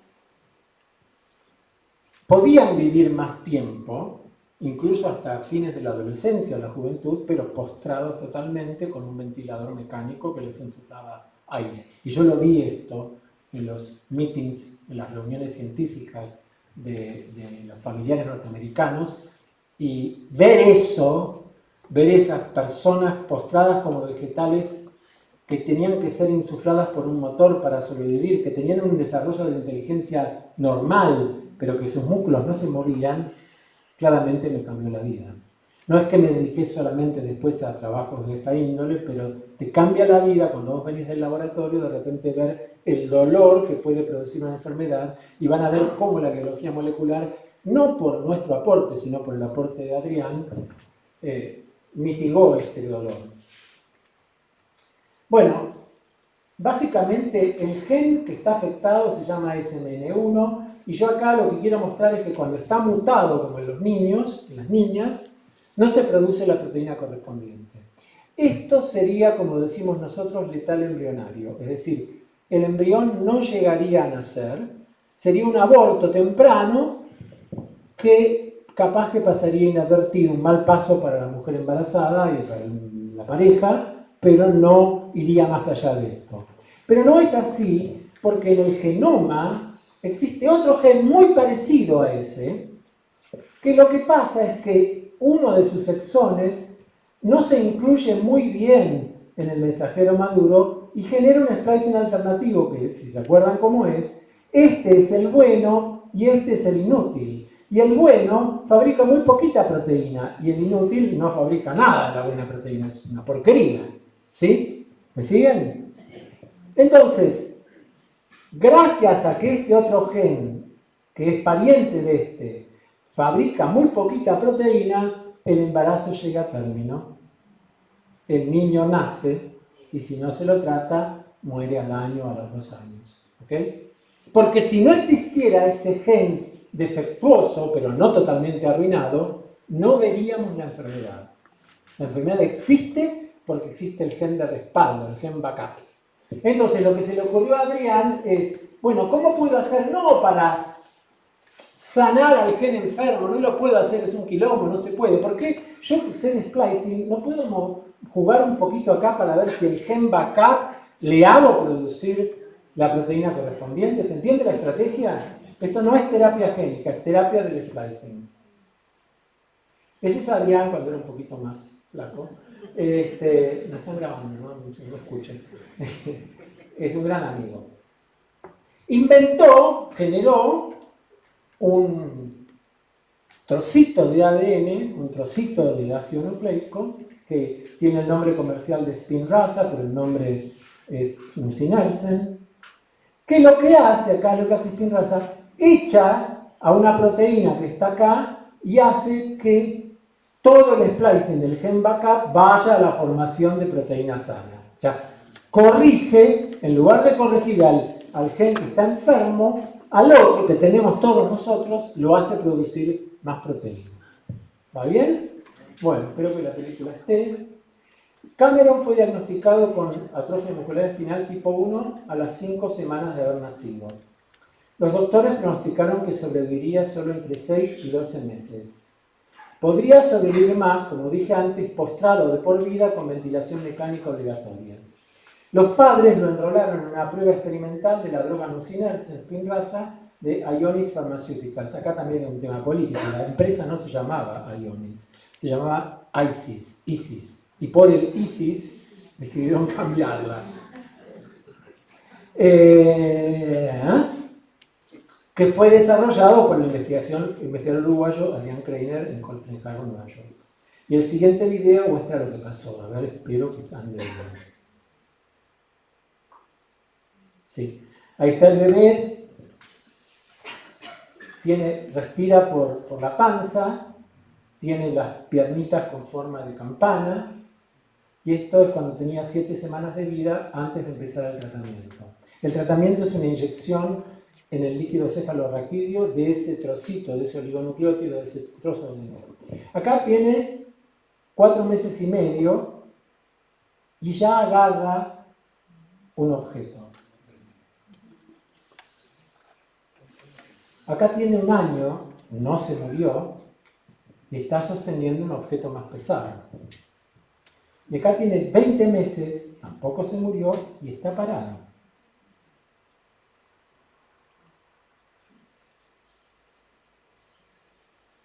Y acá tenía 3 años y andaba en triciclo. Fue la primera cura de una enfermedad. No está totalmente curado, porque si no, no le podría contar algunas cosas que va a contar nosotros, pero esto es conmovedor porque esto es solo consecuencia de ciencia básica. Esto no era el propósito de Kreiner, curar la enfermedad cuando empezó a estudiar el splicing alternativo. Luego se metió, pero originalmente no era así. Entonces imagínense los padres que firmaron esto, ¿no? Como yo digo, cuando Adrián entra a las conferencias donde van los padres, van los enfermos, van los médicos que tratan, neurólogos y fisioterapistas, terapeutas, y vamos los biólogos moleculares, y estamos todos juntos, cuando Adrián pasa por el pasillo es como Dios, ¿no? Porque es alguien que le permitió a gente que había sufrido mucho. Por supuesto, cuanto más avanzada esté la enfermedad, menos efectivo es el tratamiento. Pero hay niños que son sitters, o sea, están sentados, no pueden pararse, pero el tratamiento les mejoró mucho la performance de arriba. Por ejemplo, había una chica que le escribió a Adrián y le dijo, no les molesta que les cuente estos temas, ¿no? Le escribió a Adrián diciéndole, mirá, Adrián, yo juego al básquet con silla de ruedas. Yo hasta recibir Spinraza podía pasar la pelota, pero no tirar al aro. Ahora puedo tirar al aro. O sea, había adquirido fuerza en sus músculos de la parte superior. ¿Ok? Bueno, nosotros lo que hicimos, no puedo explicarlo en detalle, es lo siguiente. Es difícil de explicar, pero se nos ocurrió probar qué pasa si le ponemos, además del Spinraza, además de ese trocito de ácido nucleico, una droga bastante usada en medicina, sobre todo para epilepsia, que abre la cromatina. La cromatina es la asociación del ADN con proteínas, que puede estar más compacta o más laxa. Si está más laxa, teóricamente el exón S tiene que entrar más eficientemente a formar parte del mensaje, de la red mensajero. Y bueno, la combinación de ambas, aquí estaría la droga de Adrián sola, esta es una cría de 11 días de nacimiento en los ratones, modelo de la enfermedad, le cuesta darse vuelta porque no maneja bien sus músculos, sobrevivió pero no maneja. Ahora, cuando le ponemos las dos cosas, no es una droga que metemos nosotros, ya existía, se da vuelta enseguida y esto se puede medir, ¿no? Entonces, evidentemente, abrir la cromatina con una droga que no se pensaba que podía utilizarse ayuda al medicamento de Adrián, al medicamento Spinraza. Y otro test que hicimos es ver cuál es la fuerza de las extremidades anteriores, de las manos, de los brazos.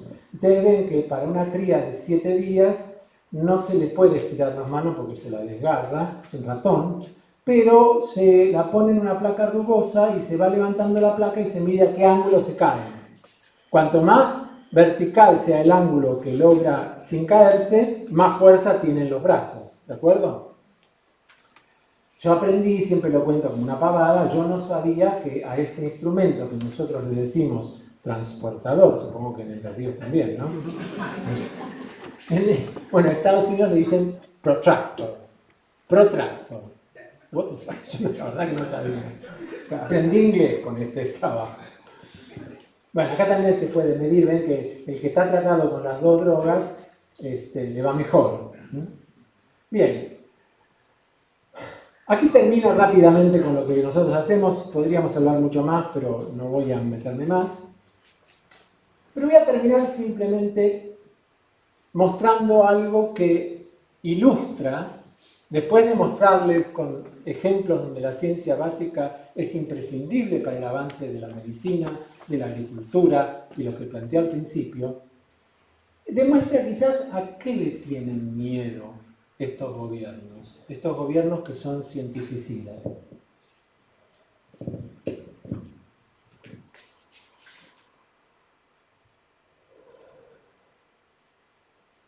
Bien, si no anduvo, no, va a andar. La pregunta es esta, ¿a qué le tienen miedo? Ahí está el terrorista.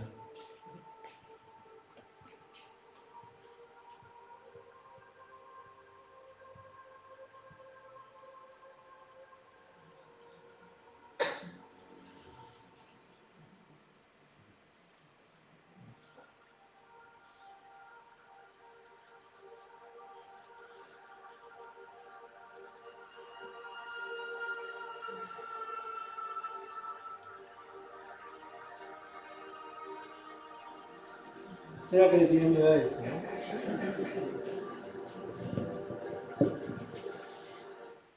Gracias.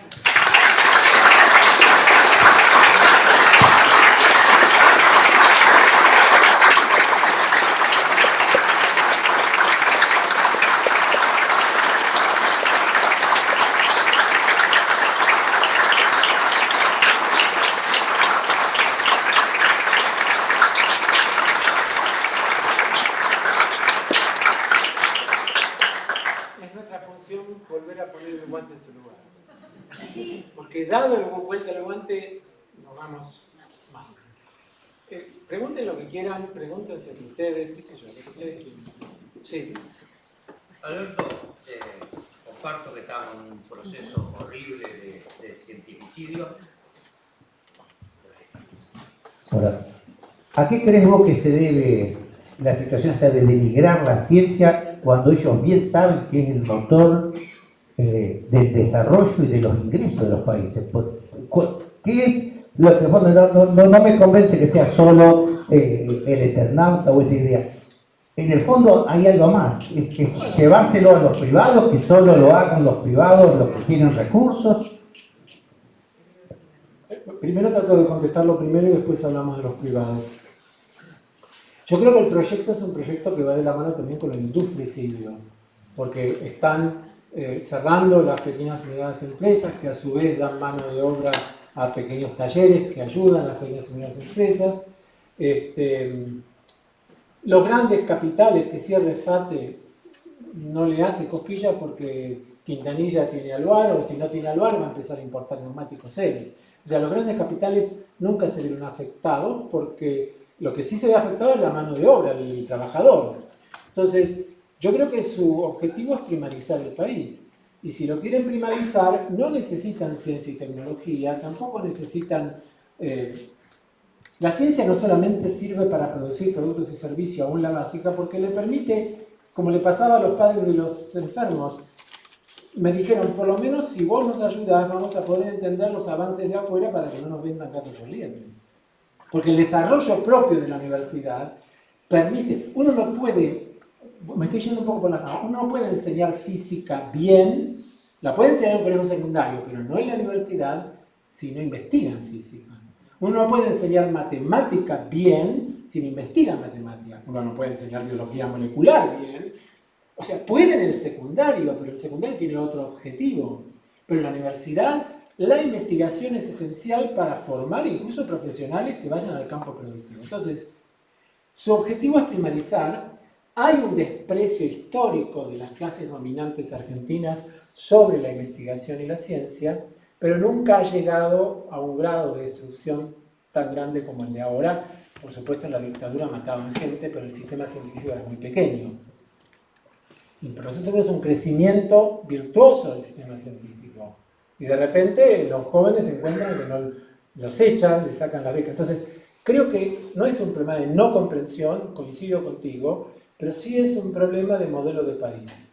Y en ese modelo de país, toda actividad intelectual es peligrosa para su intención de adormecer a la población y promover, sacar el guante y darlo vuelta. Entonces, creo que pasa por ahí la primarización de la economía y la peligrosidad que significa un sistema universitario independiente, autónomo, creativo, productor y que entusiasme a los jóvenes en la carrera científica. Creo que pasa por ahí. Cuando alguien dice, no, esta gente no entiende, hay que explicarle. No, no hay que explicarle nada. Ellos saben. Pero siempre hubo, a diferencia de Brasil, donde los sectores de la alta burguesía y de la burguesía les interesa el desarrollo independiente, industrial y científico, en la Argentina no, porque en la Argentina te va a decir un caputo, yo compro mi ropa en Miami, y no se le cae la cara de vergüenza, ¿no? Entonces también puede decir, si yo me enfermo, me van a atender en una clínica top de Buenos Aires, o si no me pueden arreglar, me voy a Houston. O sea, su mentalidad está en dejar fuera del sistema a una gran parte de la población. Se llama población sobrante. Bueno, los científicos y tecnólogos, cuando nos rompemos, más los que tienen transferencia tecnológica, estamos pensando en el país, en la producción, en nuestros colegas, en nuestros conciudadanos. No pensamos en que sálvese quien pueda. Pero bueno, creo que por ahí pasa la cosa. Sí. Hola. Bueno, mi nombre es Fernando, vengo de la Facultad de Ingeniería. Antes de la llegada del presidente, nosotros salimos con una solicitada que se llamamos a no votar ni a Milei ni a Villarruel. Era una cartita corta. La realidad ha demostrado que todo lo que hizo superó nuestros miedos. En ese momento, cuando salimos al encuentro de los trabajadores de la universidad, decía, no, este dice cosas que no va a hacer. Esa era una idea que había, que decía, no, viene a recortar algunas cosas solamente, no pasa nada. Después vemos esto, y ahí me parece que no es que viene por los científicos, por la universidad, vienen por todos, ¿no? Y se está viendo claramente con los sectores que favorecen. O sea, los sectores son muy claros los ganadores y son muy claros los perdedores, con un nivel de endeudamiento de nuestra población altísimo. Y tenemos, hoy hablaban de esto del laboratorio y la calle. En esta situación, o sea, nosotros como trabajadores de la educación no logramos coordinar ninguna actividad en la calle, ¿no? Hoy hay un sector de la docencia universitaria que está de paro y hay otros sectores que no. Entonces, estoy un poco preocupado, Alberto. Eso es la situación que te quiero transmitir y que bueno, me parece que ahí ahora, cuando charlamos con otros compañeros, te dicen, bueno, ya se va a ir. Y a mí me parece que como le erramos en el pasado, decir, no viene por todo, y después se fue con esto, ahora solo no se va este señor, ni los sectores a los cuales representa. Entonces me parece que nuestros laboratorios, nuestra lectura, nuestras clases son un lugar de refugio, pero me preocupa, porque yo cuando veo a mis compañeros más jóvenes que trabajan en la cátedra, que tienen dedicaciones miserables, que tienen que ir al pluriempleo, puedo decir, bueno, la universidad que soñamos, la ciencia que soñamos, la tecnología que soñamos, no va a ser posible. Entonces, a mí me parece que decir, bueno, escucharte a veces en las movilizaciones es muy alentador, puedo decir, bueno, mira lo que plantea, va por ahí, pero después nos está costando, ¿no?, salir. Y también esto, ¿no?, decir, bueno, los que conocemos el trabajo de CONICET, las trayectorias de los organismos científicos y tecnológicos, lo entendemos. Quien hoy está endeudado, quien hoy no tiene trabajo, quien hoy lo echaron, esto de la ciencia y la tecnología parece que es para una élite de otros países, y no como el nuestro. Y otra cosa que hace este gobierno es entregar nuestra soberanía. Río Paraná, el mar argentino, permite los acuerdos de los ingleses en Malvinas y todo lo que sea antipatria, ¿no? Entonces, bueno, un gusto escucharlo, seguimos adelante y ojalá que pronto encontremos la vuelta para que esta pesadilla termine cuanto antes, por el bien de los jóvenes, que nos siguen alentando para pensar este futuro mejor como un fin para todos los que vivimos en este país, que lamentablemente este gobierno no lo incluye. Y en el tema de salud, hablabas de Spinraza, y hoy están faltando medicamentos para tratar la diabetes, la hipertensión en los centros de salud, y le pegan a los jubilados, cosa que no hubiésemos imaginado nunca, ni en ninguna pesadilla, No puedo más que estar de acuerdo con tu análisis, solo lo que quiero decir, voy a decir una cosa personal. El primer año de Milei, no es que yo no supiera lo que él podía hacer, yo siempre pensé que él iba a hacer lo que decía que iba a hacer, pero yo, por mi edad y por mi trayectoria académica y política, entré en un mutismo. El primer año yo sentí que estaba paralizado y angustiado. Después, la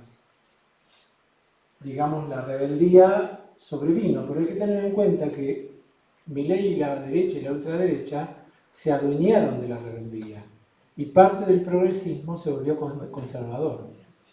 Entonces, en esa ecuación es donde su discurso encontró un caldo de cultivo provechoso. Obviamente, la situación objetiva hoy en día, con el endeudamiento, con la pauperización, con la falta de trabajo, con el cierre de empresas, ha hecho darse cuenta mucha gente que lo votó. Pero yo coincido contigo que no sé si es suficiente. Y yo no sé si es suficiente porque lamentablemente estamos viendo que no hay una unidad en la oposición.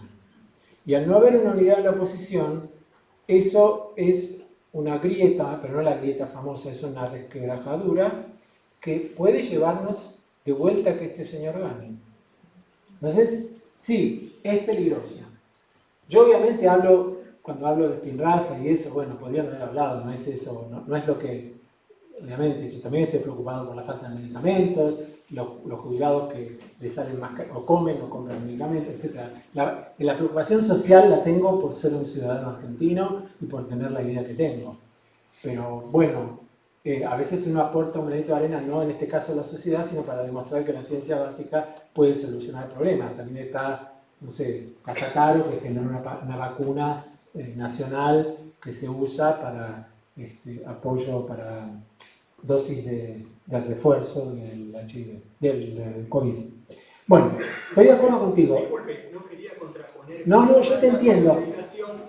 No, yo te entiendo, no lo digo a la defensiva, lo que te entiendo, pero lo que iba a terminar de decir es que muchas de las cosas por las que peleamos anárquicamente o en conjunto, porque el otro día en la manifestación del obelisco vinieron los jubilados después de que los golpearon en Plaza Congreso, y llegó una columna de los jubilados, lo cual los aplaudimos y nos enorgulleció, y la manifestación del otro día fue muy amplia políticamente, porque no era solamente el peronismo, sino que estaba también, bueno, estaba la izquierda, por supuesto, pero estaba también el socialismo, estaba Pablón, y había algunas figuras radicales, estaba el hijo Alfonsín, o sea, fue bastante amplia, por supuesto no estaban los del otro lado de la vida, no pretenderemos que los que son mileístas vayan a esa manifestación.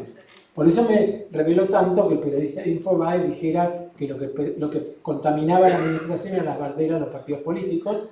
Y bueno, después cuando le escribí, porque él me escribió, le puse, mira, el artículo 38 de la Constitución Nacional dice que los partidos políticos son una parte fundamental de la democracia en nuestro país y que el Estado tiene que darle dinero para que funcionen y mejorar la formación de sus miembros. Dicho esto, coincido contigo, pero mi moraleja es que hay muchas cosas que no van a cambiar si no cambia el gobierno. Entonces,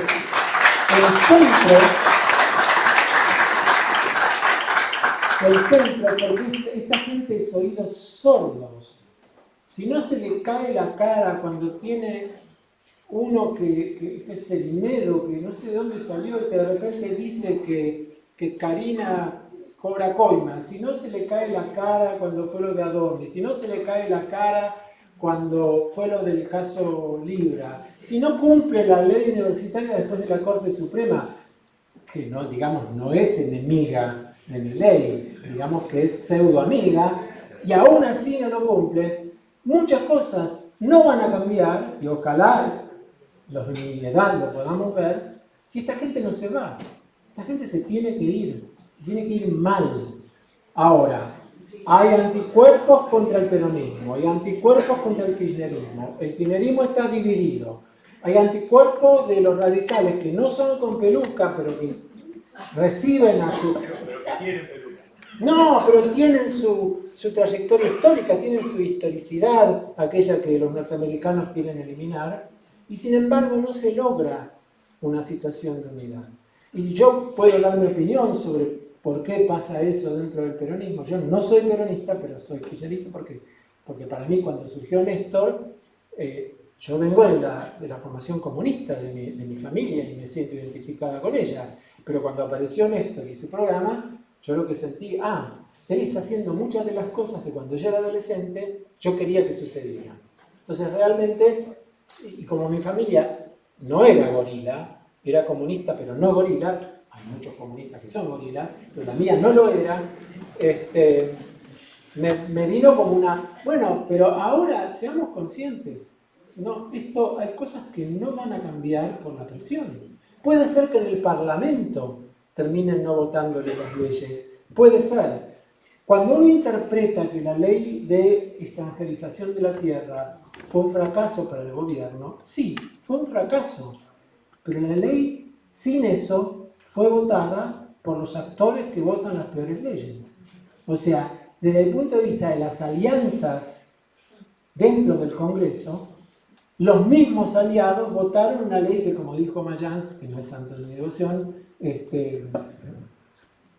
le quedaron 2 artículos, pero igual se unieron para votarla. Entonces, mi conclusión es que esta gente sabe hacer política, y hace una política de mierda, pero sabe hacer política. Y nosotros tenemos que también saber hacer política. Como dijo el compañero, está bien defender la ciencia, pero ataquemos con la ciencia, ataquemos con la universidad, ataquemos con la educación pública, de alguna manera. Lo que vos planteás es cierto, hay desencanto en la juventud, hay desinterés, no escuchan la radio, no miran los programas políticos en televisión, y bueno, también están las redes sociales que contribuyen a un pensamiento espasmódico, inmediatista, que va en contra de la reflexión lenta que implica que yo no le doy un like o un no like a los 2 segundos de leer algo, sino que pienso. Termino con esto, esta parte, si quieren preguntar, sigan. La Academia de Ciencias de Brasil, cuya composición es mucho más progresista que las de las Academias de Ciencias de aquí, había lanzado, cuando me incorporaron a la academia, habían lanzado un lema para toda la población y para las escuelas, cuyo lema era "use la cabeza". Me pareció fantástico, porque eso va para todo. Use la cabeza al votar, use la cabeza al opinar, use la cabeza al pelear, use la cabeza. No admita verdades sin preguntarse por qué. No escuche que la tierra es plana y le dé crédito si no se pregunta por qué lo dicen. Use la cabeza, usemos la cabeza.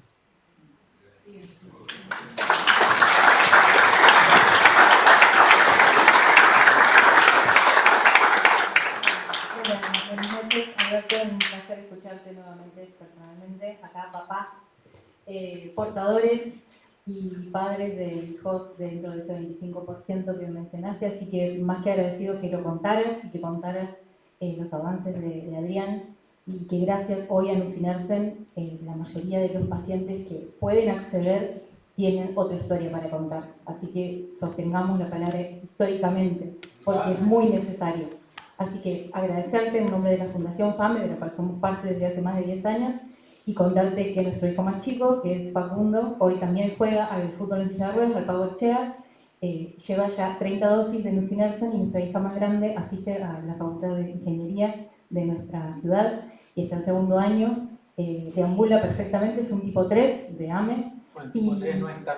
y tiene 20 dosis de Nusinersen ya casi cumplidas ahora el mes que viene. Así que esto es un cambio radical, y la investigación que se pueda aportar, que se pueda seguir sosteniendo en nuestro país, es fundamental. Muchas gracias.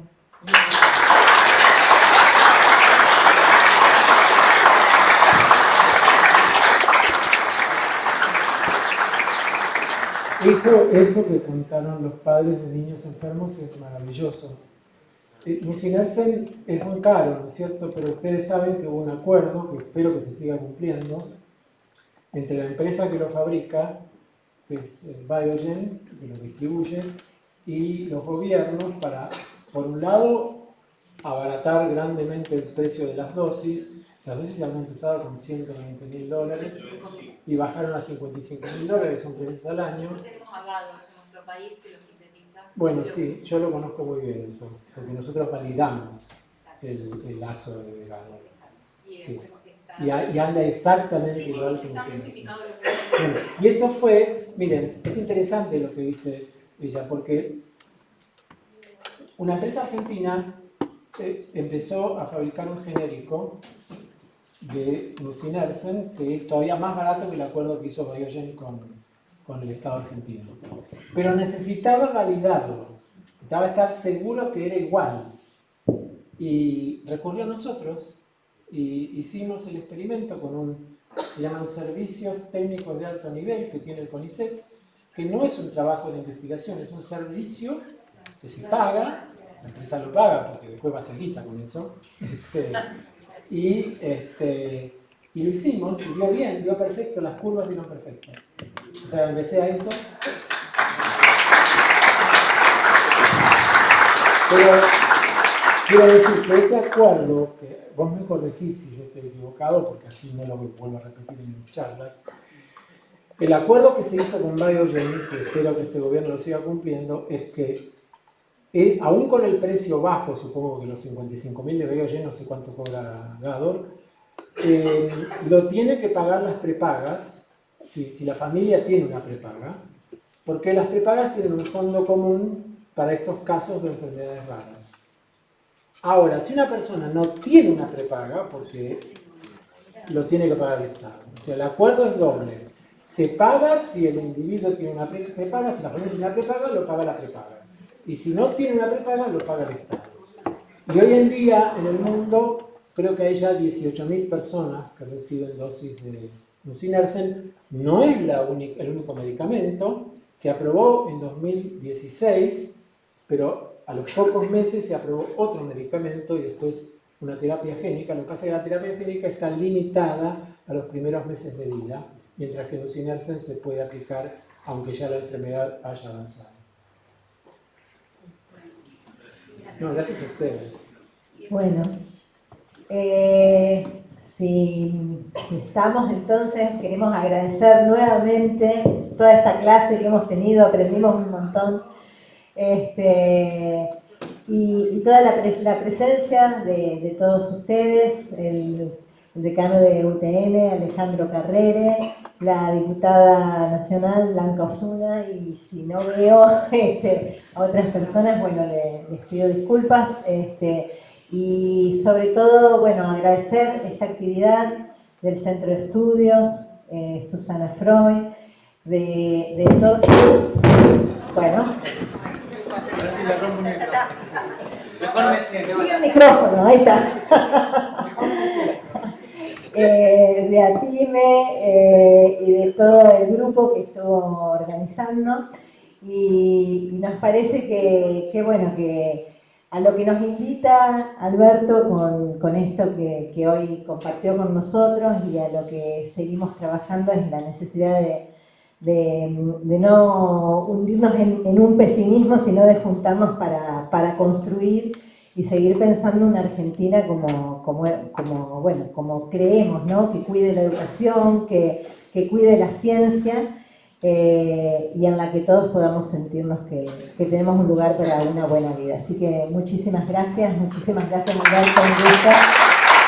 Y a Federico también por todo el muchas gracias.